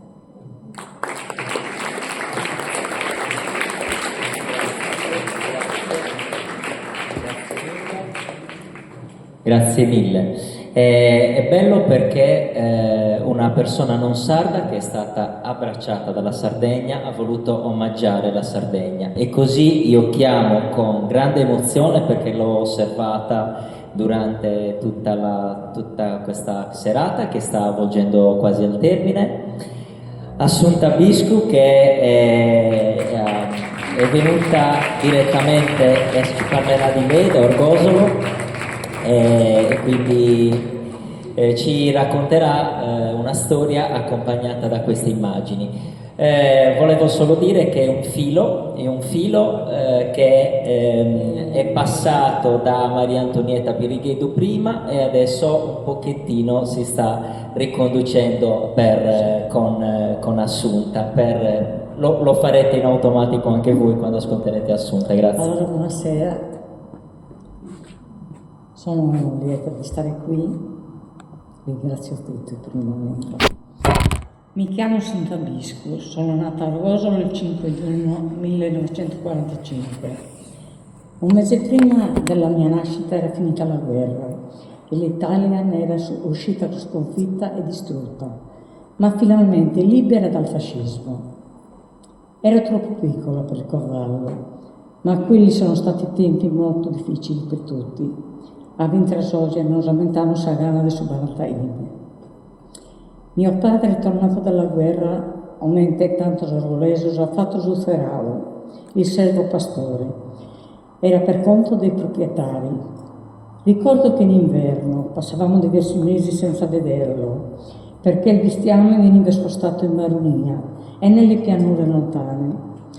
All'epoca facevo i pastori oppure ero costretto ad emigrare e sono stati tanti gli orgolesi che sono andati oltre il mare.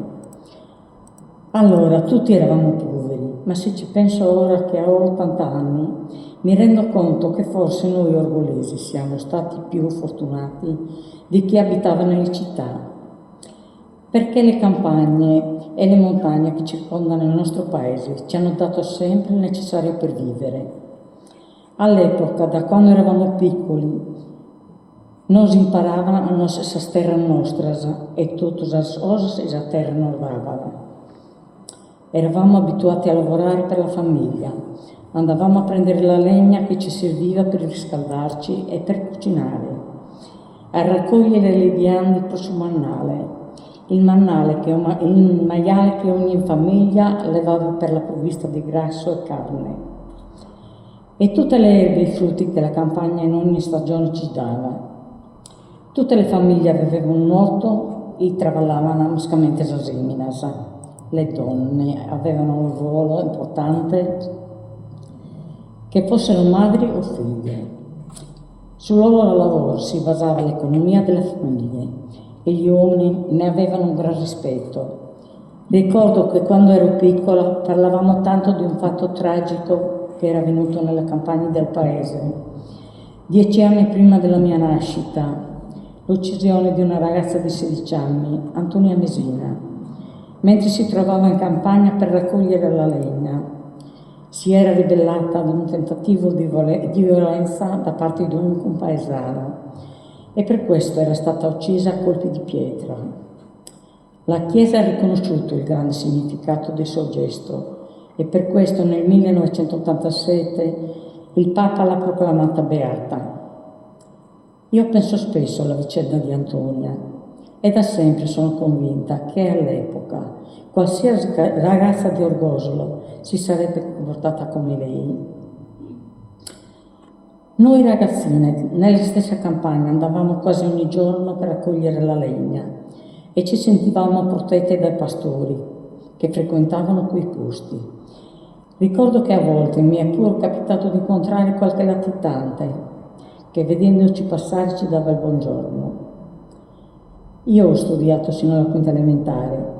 Tanto in Orgosolo vai a due mastras, 2 sorelle, signorine si diceva allora, tanto per non sorprendere zitelle. Una era famosa perché picchiava, e resta fortunata perché ho avuto l'altra, sabrava, e ne ho un buon ricordo. Giovinado e le campagne erano il parco giochi di noi bambini, e allora bambini sì che ce n'erano in ogni famiglia, non come oggi. Eravamo poveri, ma bastava pao per non scampare. Mi ricordo che nel salone della parrocchia la domenica, dopo la messa, i bambini del paese andavano al cinema. All'ingresso c'era il prete e faceva pagare a tutti un biglietto di poche lire. Prima di spegnere la luce del salone, però, passava tra le panche, prendeva per le orecchie i bambini che non erano andati alla messa e in malo modo li buttava fuori dalla sala. Ma lampo, giudinare il mattiniera. Essa è verità. Il giorno che tutti aspettavamo era il 31 dicembre, a Ossalia della Candelaria. Di mattina tutti i bambini prendevano una sacchetta e il gruppo bussavano nelle case dicendo «Hanno la danza a Candelaria?» Allora ci davano il pane che facevano in casa e qualche frutto, e quello era il nostro tesoro. Ma questa per mamma per tutta la vita era ogni anno il 20 di maggio, il 20 maggio, quando tutti i pastori che avevano trascorso l'inverno lontano dal paese tornavano ad Orgosolo con il bestiame. Mi ricordo dalla mattina presto il suono dei campanacci, i versi degli animali, che prima di essere portati verso i pascoli di montagna si radunavano nella piazza. Lì i pastori mungevano e distribuivano il latte a tutta la vita. Era il momento in cui tutta la comunità si riuniva. Le donne potevano riabbracciare i propri uomini e noi bambini, i nostri padri e fratelli maggiori. Finché eravamo bambini non ci rendevamo conto di tante cose, ma carabinieri e polizia li vedevamo in paese, di giorno e di notte, ma umor minore, e non sempre i grandi ci spiegavano il perché. Capitava spesso che entrassero a tutte le ore nelle case o che qualcuno venisse arrestato. Il sindaco presume da Sosas di come Orgosolo venisse considerata terra di banditi. Certo, in Savità nostra non sono capitato vatormedas lesos e non a tutti os orgolesos sono stato santos, e non tutti os orgolesos sono stato santos. Scusate. Ma per questo non tutto il paese poteva essere condannato.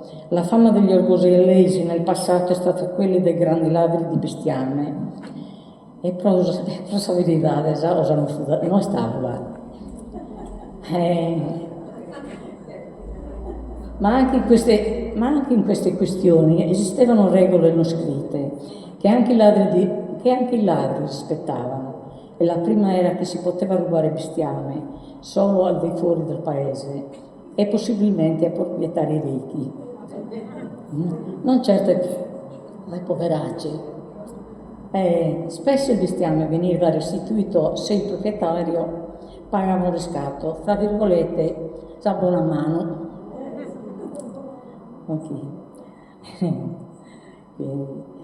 Ma cosa diversa è stato quando si è iniziato a rubare le persone e osa bere un mala.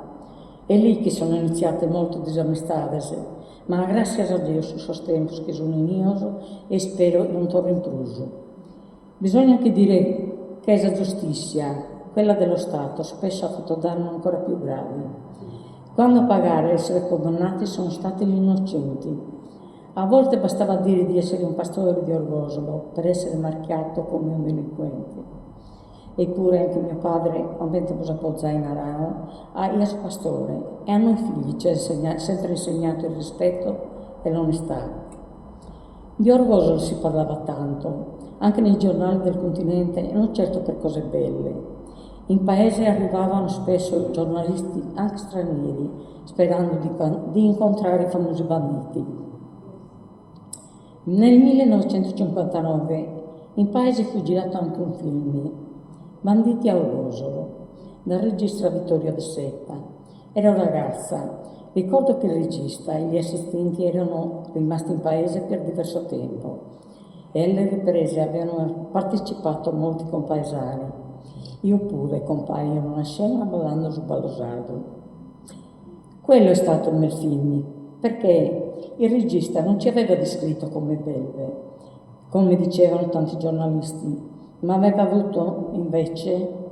invece voluto raccontare quali erano i motivi che spingevano a volte i pastori onesti a diventare banditi. Come ho già detto, tutta la vita del paese era all'epoca legata alle nostre campagne e alle nostre montagne. Il lavoro, le amicizie, anche le inimicizie e per me anche l'amore. Visto che ho conosciuto quello che sarebbe diventato mio marito, il suo ovile di uno zio. All'epoca gli ovili erano riservati solo agli uomini, era raro che le donne ci andassero. Una di queste occasioni era su Florsto Giorgio, la tosatura delle pecore. Era quasi una festa, i pastori invitavano i loro amici e le donne partecipavano, e lì ho conosciuto l'uomo della mia vita. Visto che un anno dopo ci siamo sposati, avevo 20 anni. Si chiamava Giovanni. Non era di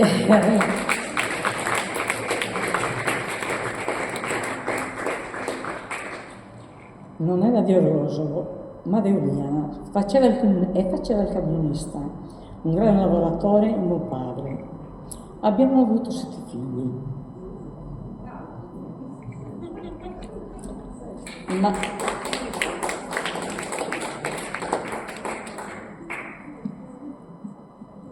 Ma la sorte ha voluto che mio marito mancasse troppo presto e per questo ho dovuto lavorare tanto, per non far mancare niente.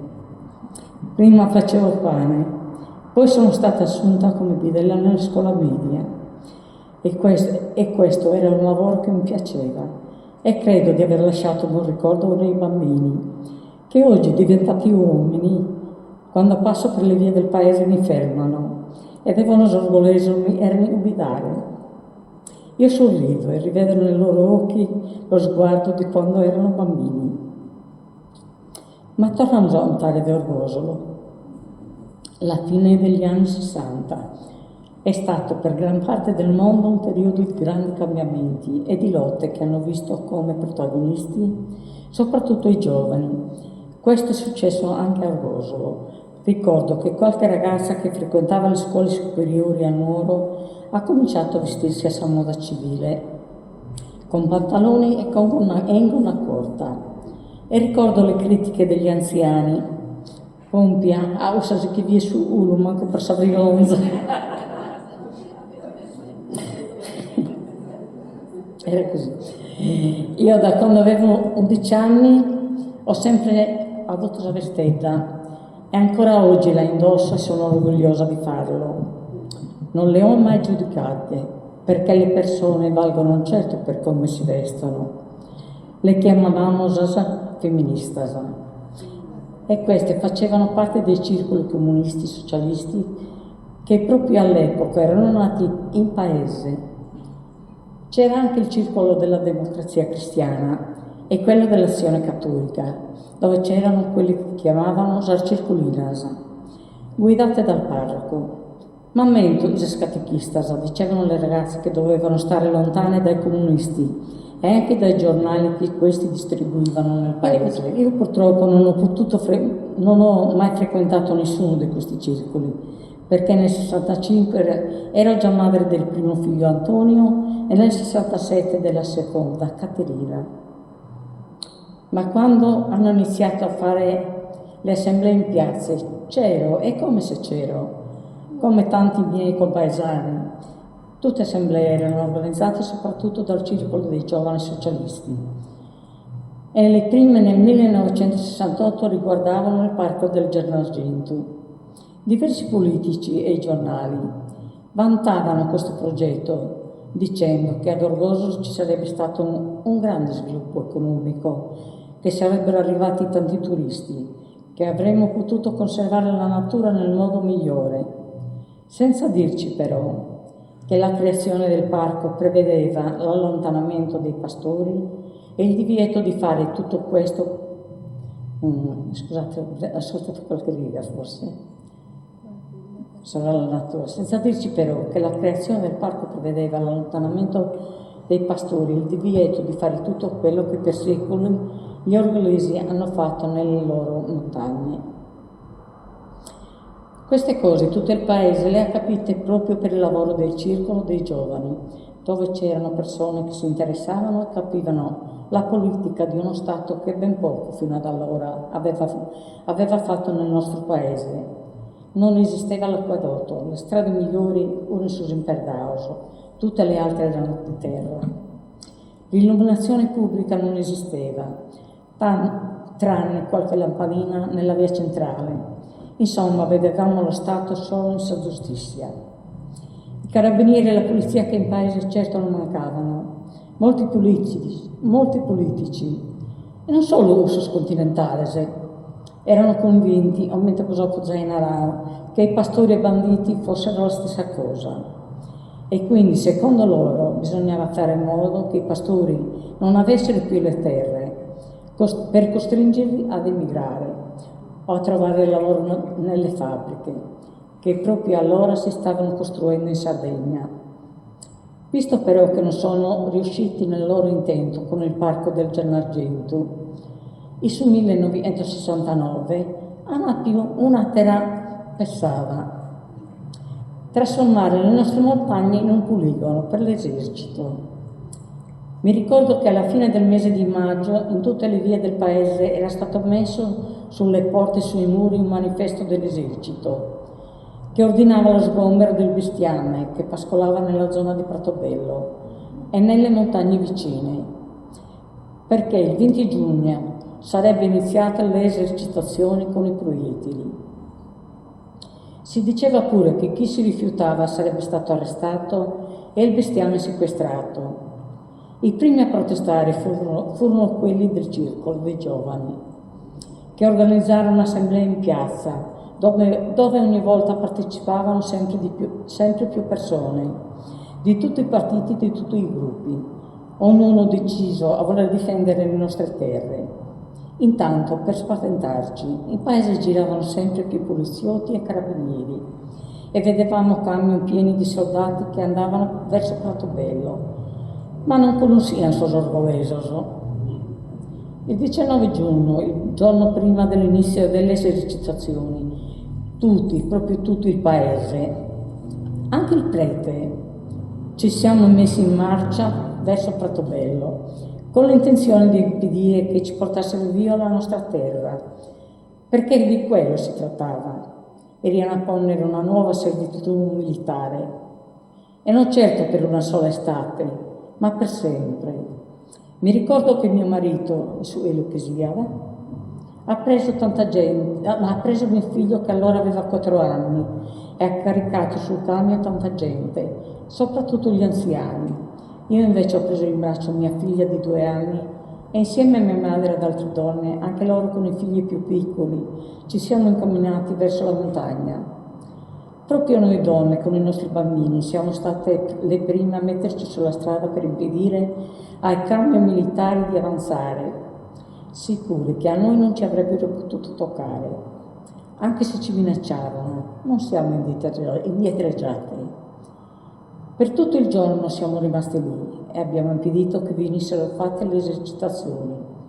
Solo la sera tardi siamo ritornati in paese. Per tutta la notte abbiamo sentito passare le camionette che salivano verso Pratobello. Quelli pensavano che mettendo i posti di blocco l'indomani ci avrebbero impedito di arrivare alla montagna. Ma invece la mattina presto tutti ci eravamo nuovamente messi in marcia. Questa volta non siamo passati dalla strada, ma in sus in Corsa d'Orgios, che noi tutti conoscevamo da quando eravamo bambini. Quel giorno c'era ancora più gente del giorno prima e la tensione era veramente forte, soprattutto quando alcuni hanno iniziato a sollevare con forza le camionette che bloccavano la strada. Quel giorno arrivarono da Cagliari e da Nuoro anche diversi politici che ci spiegavano le proposte di risarcimento che lo Stato prevedeva per i pastori e per assicurarci che una volta finite le esercitazioni le terre sarebbero state sgomberate dai militari. Non avevamo etiu a ossas incomintasa e abbiamo fatto bene. L'importante è stato che anche quel giorno siamo riusciti a bloccare le esercitazioni. Il giorno seguente era sabato, dunque per 2 giorni non erano previste esercitazioni, ma i paesi continuavano a riunirci nella piazza per discutere cosa fare. I comandanti militari invece giravano per gli ovili, proponendo soldi ai pastori a patto che se ne andassero, ma nessuno era disposto ad abbandonare le nostre terre. Ricordo che nei giornali sardi in quei giorni sono stati scritti articoli veramente offensivi nei nostri confronti. Iscriano un montone di avolasa, bugie sopra bugie. Si diceva che il popolo era subillato e minacciato dai giovani della sinistra, oppure che eravamo ignoranti perché non sapevamo cogliere la grande opportunità che lo Stato ci stava concedendo, trasformando le nostre terre in zoos pro area e verras. Il 22 giugno, in tanti per evitare di essere fermati dalla polizia, in piena notte erano riusciti a raggiungere la montagna e si urni stichiosi salmatasa, nascosti tra i cespugli, aspettando che facesse giorno. Quella è stata una giornata veramente dura perché erano arrivati tantissimi poliziotti, baschi blu, che hanno iniziato a radunare la gente, anche noi donne, dentro un grande recinto, sorvegliati dagli elicotteri, dagli uomini armati di fucile. Sono stati momenti di grande tensione. Per alcuni uomini Sono stati momenti di grande tensione, perché alcuni uomini sono stati portati a Nuoro e arrestati, ma noi donne ci siamo tolte la soddisfazione di urlare in faccia ai generali e ai comandanti la nostra rabbia e la nostra intenzione di non voler cedere neppure un metro della nostra terra a costo della vita. Considerata la nostra forza, quella stessa sera il governo aveva accettato la proposta di ricevere a Roma una delegazione di orgogliosi e alcuni politici sardi. Nei 2 giorni successivi, in attesa del rientro dei delegati, tutti gli orgogliosi continuarono dalla mattina presto ad occupare la zona del poligono. Ricordo che i soldati continentali, Giovanni e Gesù, tutti i militari di leva, ci guardavano con simpatia e anche se loro era stato vietare parlare con noi. Qualcuno diceva che ci ammirava la nostra forza, la ragione della nostra lotta. I nostri uomini invece erano impegnati a farsi rincorrere dai baschi blu, spuntando improvvisamente dentro il poligono da dietro i cespugli o dagli alberi, pari a giovane stichi, giocando a nascondino. Solo che chi veniva acchiappato veniva immediatamente arrestato. E in questo modo hanno seguito per altri 2 giorni, sino a quando finalmente sono tornati i delegati da Roma dandoci la notizia tanto attesa. Lo Stato rinunciava a voler costruire il poligono. Orgoglio è vinto, ma veramente. Un po', sì. Poi un po' d'acqua. Sì, aveva vinto la sua gente. Lo Stato italiano è stato sconfitto anche se D'Orgosolo aveva mandato il suo esercito, i reparti speciali della polizia, con le loro armi. Noi li abbiamo affrontati in maniera pacifica, ma avevamo un'arma diversa dalla loro, ma più potente. L'unità di tutta la popolazione che aveva messo da parte la politica e ogni interesse personale per combattere contro quelli che volevano toglierci non solo la terra, ma cancellare anche la nostra identità. Da allora sui muri del paese si è iniziato con i murales a raccontare quei giorni di rivolta. E in questo ha avuto un gran merito il professor Francesco del Casino, toscano, che era arrivato a Orgosolo per caso. Era insegnante di disegno nella scuola media e faceva parte del circolo dei giovani. Uno di questi murales mi è particolarmente caro perché rappresenta mia madre che cammina deciso nelle campagne di Pratobello.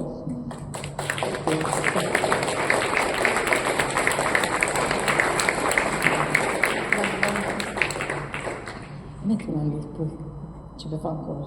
Sì, è tua.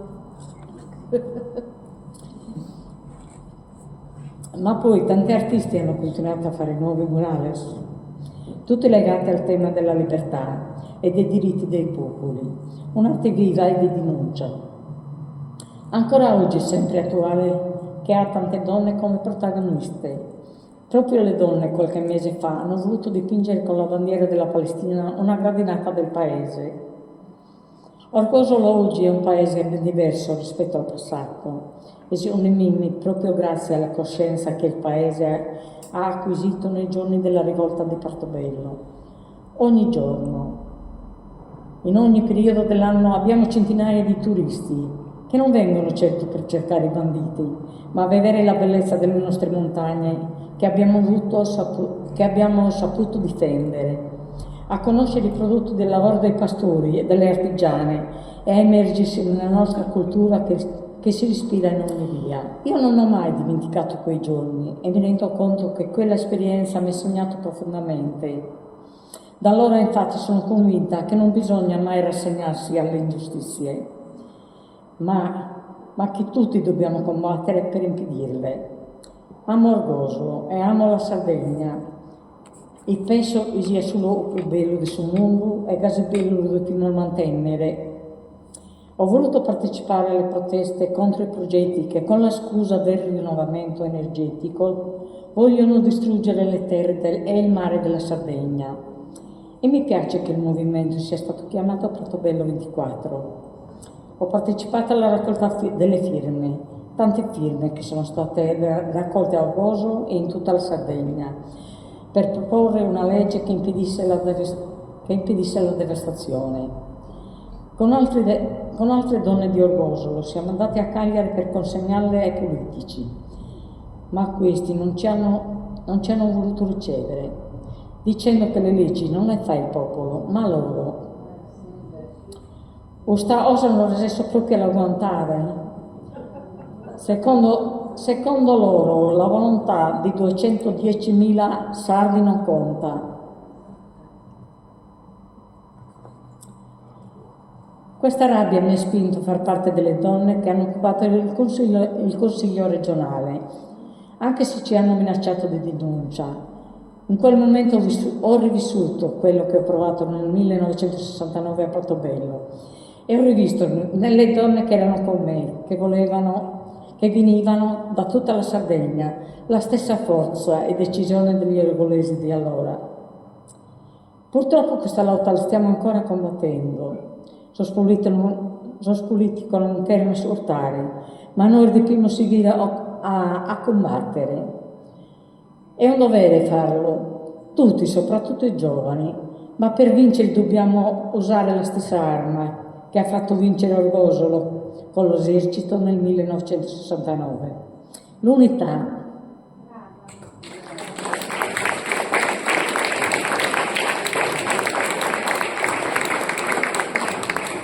Mettendo da parte ogni divisione per un solo ideale, il bene della Sardegna.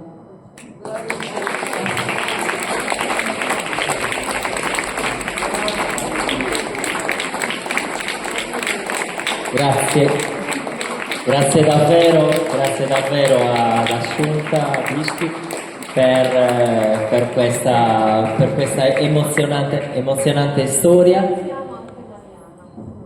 Ringraziamo anche Mariano che ha aiutato, immagino, nella scrittura e stesura. Grazie ancora, perché vedete che ne valeva la pena, insomma, attendere fino a quest'ora. Siamo proprio veramente in chiusura. Abbiamo Luisa e la Pirighetto. Ok, sì, e anche Christian, c'è ancora Christian, sì. Quindi abbiamo Luisa Loddi, gentilmente, se si può avvicinare.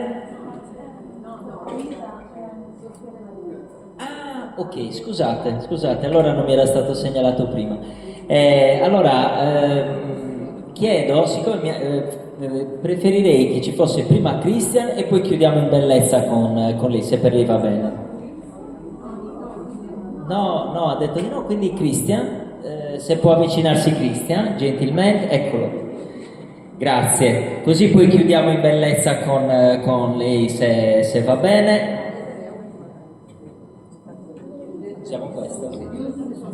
Assolutamente sì. Vuoi anche questo? Sì, scusate.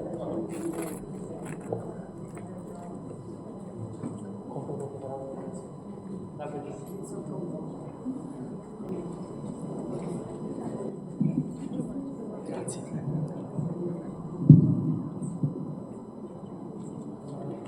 2 anni fa ormai si incontravano ragazzi e ragazze, puntualmente ogni sera dopo lavoro, stanchi delle lunghe ore, spenti. Parlavano delle loro frustrazioni, dei coperti, delle comande, dei clienti, e ogni sera sentivano un'assenza. Ma che cos'era a mancare? La dignità di chi con la schiena dolente non riesce a pagare un affitto, la dignità di chi non riesce nemmeno a trovarlo l'affitto, la dignità di lavorare per persone oneste. Parlando si resero conto che la dignità non mancava solo a loro, ma a una moltitudine. E che posso fare? Si è chiesto uno di loro. Una catena da soli, è impossibile spezzarla, e pesano le catene della miseria. Uniamoci, la soluzione che hanno trovato. Uniamoci e parliamo, uniamoci e denunciamo, uniamoci e facciamoci sentire, perché la moltitudine, le catene, le spezza senza sforzi. Ci manca la dignità? E allora è così che ci chiameremo, nella nostra lingua, dignità. Buon Natale a tutte e a tutti, siamo appunto due compagni di Dignitat. Di verità e storia è un po' difficile parlarne ad Alghero, è un po' difficile perché, riprendo una frase che è stata detta, il pastore sardo e il bandito erano la stessa persona per lo Stato. Questo elemento repressivo della cultura sarda è nella storia di fatto del rapporto fra lo Stato italiano e la Sardegna proprio nei termini economici, è quello che si vive ad Alghero, è il motivo per cui ho detto appunto parlare di verità e storia è un po' difficile. È difficile perché un altro elemento che si caratterizza proprio per le stesse caratteristiche repressive è quello della turistificazione, del turismo, e che garantisce il terreno fertile per poter poi garantire un'assenza di memoria urbana condivisa, di spazi dove potersi aggregare, delle assemblee in piazza, di poter vivere la città e di garantire invece il terreno fertile per la commercializzazione di qualsiasi spazio, per la presenza delle mafie, la presenza della camorra. Voglio leggere un racconto che tocca a tratti personali ma che potrebbe aver scritto qualsiasi componente di Dignitate e molti coetanei che vivono ad Alghero. Avete presente i discorsi di fine anno? Ecco, il momento dove sento di tirare le somme di un periodo per l'inizio di uno nuovo sembra non corrispondere però alla fine dell'anno legale. È una fine dell'anno un po' diversa, una fine dettata più da ciò che verrà che da ciò che è passato. È l'inizio della stagione lavorativa. Dopo 8 mesi di sopravvivenza militante e di esistenza vitale mi ritrovo a dover sparire per 3-4 mesi all'anno, lontano dalle compagne, lontano dalla laguna del Calico, dei tramonti e lontano da me stesso per svendermi alla manovalanza turistica di una delle città più belle del mondo. Sono 3 mesi nei quali molti come me lavorano 12 ore al giorno per una paga mai proporzionata, in una città che ha ad offrire o il foglio di via o lo sfruttamento. Ricordo che il primo anno di lavoro, dopo mesi di letture, lotte e militanza, constatai sulla mia pelle il concetto di alienazione e l'odio di classe di Merlin Rio dell'anarchico passannante.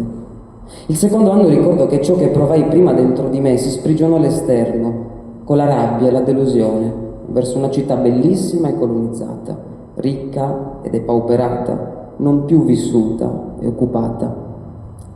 Ma ricordo anche che dal secondo anno si tramutò in lotta e divulgazione politica tutto ciò che aveva suscitato una rabbia viscerale che cercava di nuotare tormentosamente fra macchie di pomodoro e birra in un grembiule e sudore caldo sulla fronte. E fu quello il momento nel quale iniziai a scrivere poesie su stagionali e lavoratrici, su padroni da fare pignata e su una città da cambiare per un mondo da rivoluzionare. Iniziò poi la pubblicazione di articoli. Erano contro lo sfruttamento sul lavoro, il turismo e su una specifica occupazione del territorio del centro storico di Alghero da parte di locali detenuti in poche mani fra ristoranti, gelaterie e altri servizi. Erano gli inizi della critica alla camorra d'Alghero. E questa lotta continua ancora oggi, contro le poche mani che detengono i locali, contro la loro occupazione e il loro sfruttamento. È proprio in questo momento che inizia la stagione lavorativa, si inizia a riflettere, a elaborare sopra un anno che si fermerà per 4 mesi. Tuttavia non sono riuscito e non siamo riusciti e non riusciamo ad aderire a questa fermezza. Se lo sfruttamento lavorativo senza riposi per circa 3,60 € all'ora ci terrà fermo il corpo, ruberò tutte le ore, i minuti e i secondi possibili per non demordere, resistere e trovare momenti di impegno politico anche durante il lavoro, per il proseguimento sempre più feroce di una vita militante, di lotta e divulgazione, senza secondare passi indietro, senza lasciarmi scappare neppure gli avanzamenti di pochi millimetri. Va riconosciuto, a onor del vero, che quanto detto finora possa provocare un sorriso infastidito nei volti di chi coattamente ha dovuto costruire tutta o gran parte della sua vita sullo sfruttamento. Persone diventate operaie, cuoche, aiuto cuoche, lavapiatti, disoccupati, studenti, insegnanti, rider senza tetto, detenute, emarginate, compagne, artisti emergenti e di nicchia. E sì, Nonostante non abbiamo decenni di contributi alle spalle, rivendichiamo la rabbia contro lo sfruttamento a cui siamo sottoposti d'estate. Sottolineiamo quanto sia necessario avere un pensiero critico fresco, la cui sensibilità e azione sia puntuale verso anche le forme più infime, apparentemente piccole forme di dominio e di sfruttamento che viviamo senza aspettare 20 anni di esperienza lavorativa. Perché rapportate alle più complessive e generali forme di sfruttamento e di dominio sotto il sistema dello Stato e del capitalismo, possono dai fatti materiali infuocare e portare alla nascita e all'agire delle idee. Anche quest'anno, questi saranno mesi di lotta. Una rincorsa carica di rabbia per una nuova stagione di mobilitazioni, demolendo tentativi di intimidazione e repressione, manifestando ovunque, nelle piazze, nelle scuole, sotto le reti delle basi militari, sotto le carceri e altrove. Dunque, avete presente i discorsi di fine anno? Ecco, questa è una fine dell'anno un po' diversa, una fine dettata più da ciò che verrà che da ciò che è passato, ma ciò che verrà dovrà e troverà la sua fine, la sua distruzione, è quella della stagione lavorativa, del lavoro, dello sfruttamento, della camorra d'alghero e del turismo.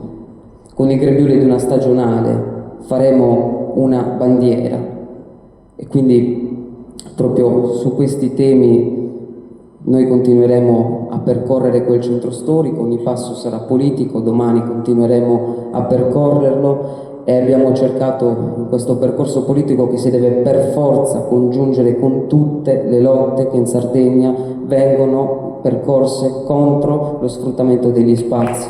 Tutte, bisogna connettersi, tutte quante, perché la radice è una, è quella del colonialismo, dello sfruttamento dei nostri spazi. E abbiamo cercato un percorso non delegabile, un percorso che parta dal basso e che rimanga nel basso e che sia vissuto dalla comunità popolare. Concludo veramente citando solamente una piccola frase di uno storico che è veramente molto importante, che in un'epoca di individualismo, giusto per connettere un po' il noi e l'io. Si può amare una città, si possono riconoscere le sue strade nelle proprie memorie più remote e segrete, ma solo nell'ora della rivolta la città è sentita veramente come un luogo alto, importante, al tempo stesso come la propria città, propria perché dell'io e al tempo stesso degli altri, propria perché campo di battaglia che si è scelta e che la collettività ha scelto, propria poiché spazio circoscritto in cui il tempo storico è sospeso e in cui ogni atto vale di per sé stesso nelle sue conseguenze assolutamente immediate. Ci si appropria di una città fuggendo o avanzando nell'alternarsi degli attacchi. Nell'ora della rivolta non si è più soli in città. Grazie. Grazie Cristian e Salvatore, grazie davvero. Come vedete c'è tanta carne al fuoco, siamo ultimi, non certo per importanza, perché io ci tenevo proprio insomma, abbiamo sentito tante storie, però noi oggi abbiamo anche la fortuna di avere, qua chiedo un doppio applauso, uno adesso e uno quando entra. Una delle persone, sono state premiate in 3 come ambasciatrici del canto sardo nel mondo. E quindi Maria Teresa Birighetto, grazie. Più forte questo applauso perché è un grande onore averla qua stasera, quindi grazie davvero anche per la pazienza, però ci tenevo a fare questa presentazione. E Luisa Lotti che sostiene, quindi anche a Luisa un grande applauso e lascio la parola e subito dopo ci accomodiamo per un momento di socialità in cui, siccome c'erano tante letture, avremo la possibilità di fare delle domande, come è nata una storia e delle informazioni in più, che in questa serata lunga non abbiamo colto questa occasione. Lo faremo. Grazie a Luisa.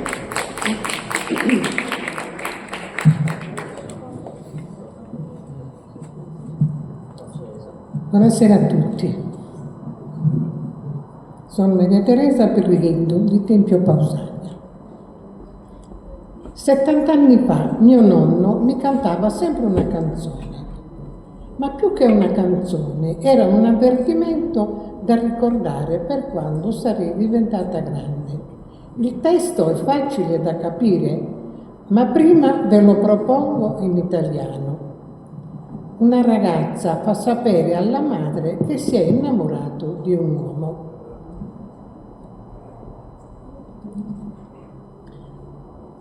Mamma, se mi voglio sposare, c'è un ragazzo che mi ha chiesto in moglie. Ce l'ho sempre dietro che mi vuol baciare, però ancora non l'ho baciato. Visto che ha giurato che mi ama, per dargli qualche bacio che sarà mai. La mamma non la pensa allo stesso modo.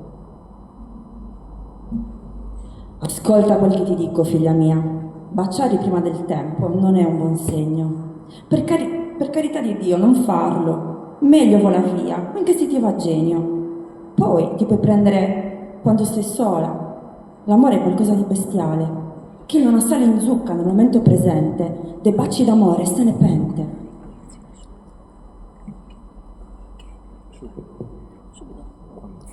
La risposta della figlia non si fa attendere.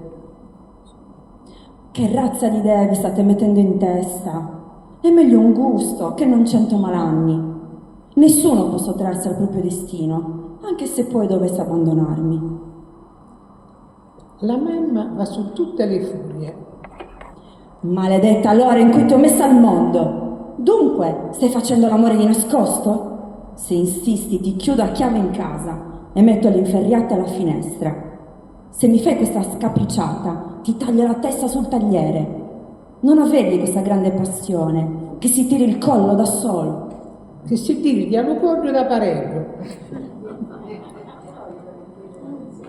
E adesso ti facciamo sentire la versione originale. Pronta? Sì. Mamma, se tu mi orgoglio a me ma un piccino di mandato. Sempre di fatto che mi ho baciato, però ancora non l'ho baciato. Da che giurato che già mio a dargli tanti baci, cosa è? Chi stuna di cartella mi ridula, chi lo bacia innanzi e non segnali. Paldeo non fa chi su me vola, magari che ti sia geniali. Da poi ti può pidare quando sei sola, l'amore è convinto e bestiali, che hanno assali il tempo presenti di livaggi amorosi si nepenti. Gli è entrato buono lo macchino, e me d'un gusto no 100 malanni. Nessuno poi ci dà lo destino, a costo che mi lati a pali anni. Ma l'ha detto che d'ora che è rinata, e tanto siamo come voltuccioni, si duma pretti ti tengo in serrata e pongo la varrata e lo balcone. Se mi vai chi sta scapricciata, io ti taglio lo codo e lo tadone. Non hai di passioni tanta bene, si piglia lo codo da paredo.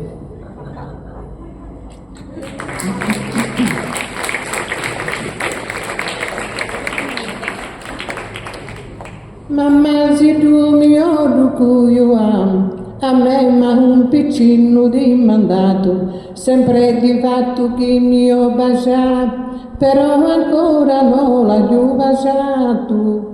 Da che ha giurato che già mio beh, da che ha giurato che già mio beh, per dargli tanti baci cosa è? Chi stuna di catela me vidola, chi lo bacia innanzi e mal segnali, Paldeo non fa chi su me vola, magari che ti sia geniali.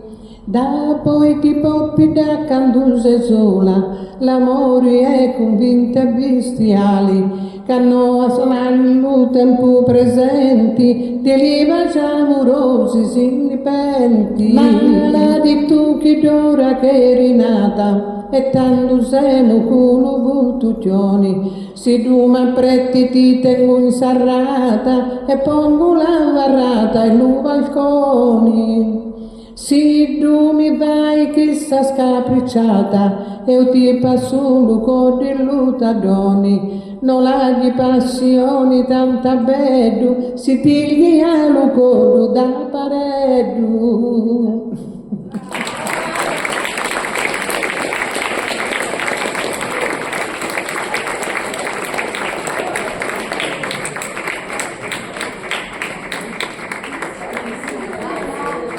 Grazie grazie ancora. Allora, siamo in chiusura, ci ha raggiunto anche... ci siamo. Ci ha raggiunto anche Mimmo Pirisi che ci ha permesso, insomma, dalla prima volta che l'abbiamo come associazione contattato, ha creduto proprio nel valore, insomma, di queste, l'importanza di queste serate e di quanto poi ci ritorni ricordi e soprattutto ci apre il cuore l'ascolto proprio di queste storie, di tante storie. Quindi partiamo con i ringraziamenti dovuti. Quindi il Comune di Alghero, l'Università di Sassari, in particolare il Dipartimento Dipartimento di Scienze Umanistiche e Sociali DUMAS, la Fondazione di Sardegna, quindi Presidente del Consiglio Comunale, appena citato, Mimmo Pirisi, Pietro Satta e tutta l'associazione Protezione Civile AIB che ci ha veramente dato una grandissima mano, Catalan TV che ha fatto il servizio, ha realizzato il servizio, la pizzeria Sant'Agostino, la libreria Vademecum, l'asilo nido Il Girotondo, la casa editrice Nema Press Edizioni, l'associazione Salpare, Chardin Art Web che ha realizzato, vi invitiamo a entrare sul sito, sulla piattaforma web Storie Vere per della Sardegna, scusate, e che oggi ci ha supportato.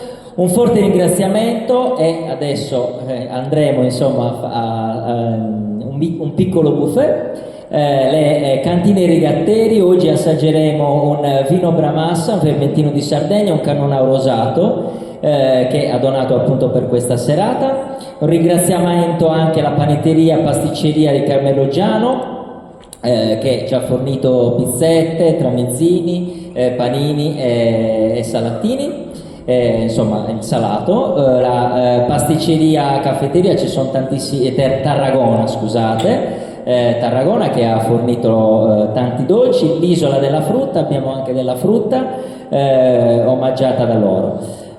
Quindi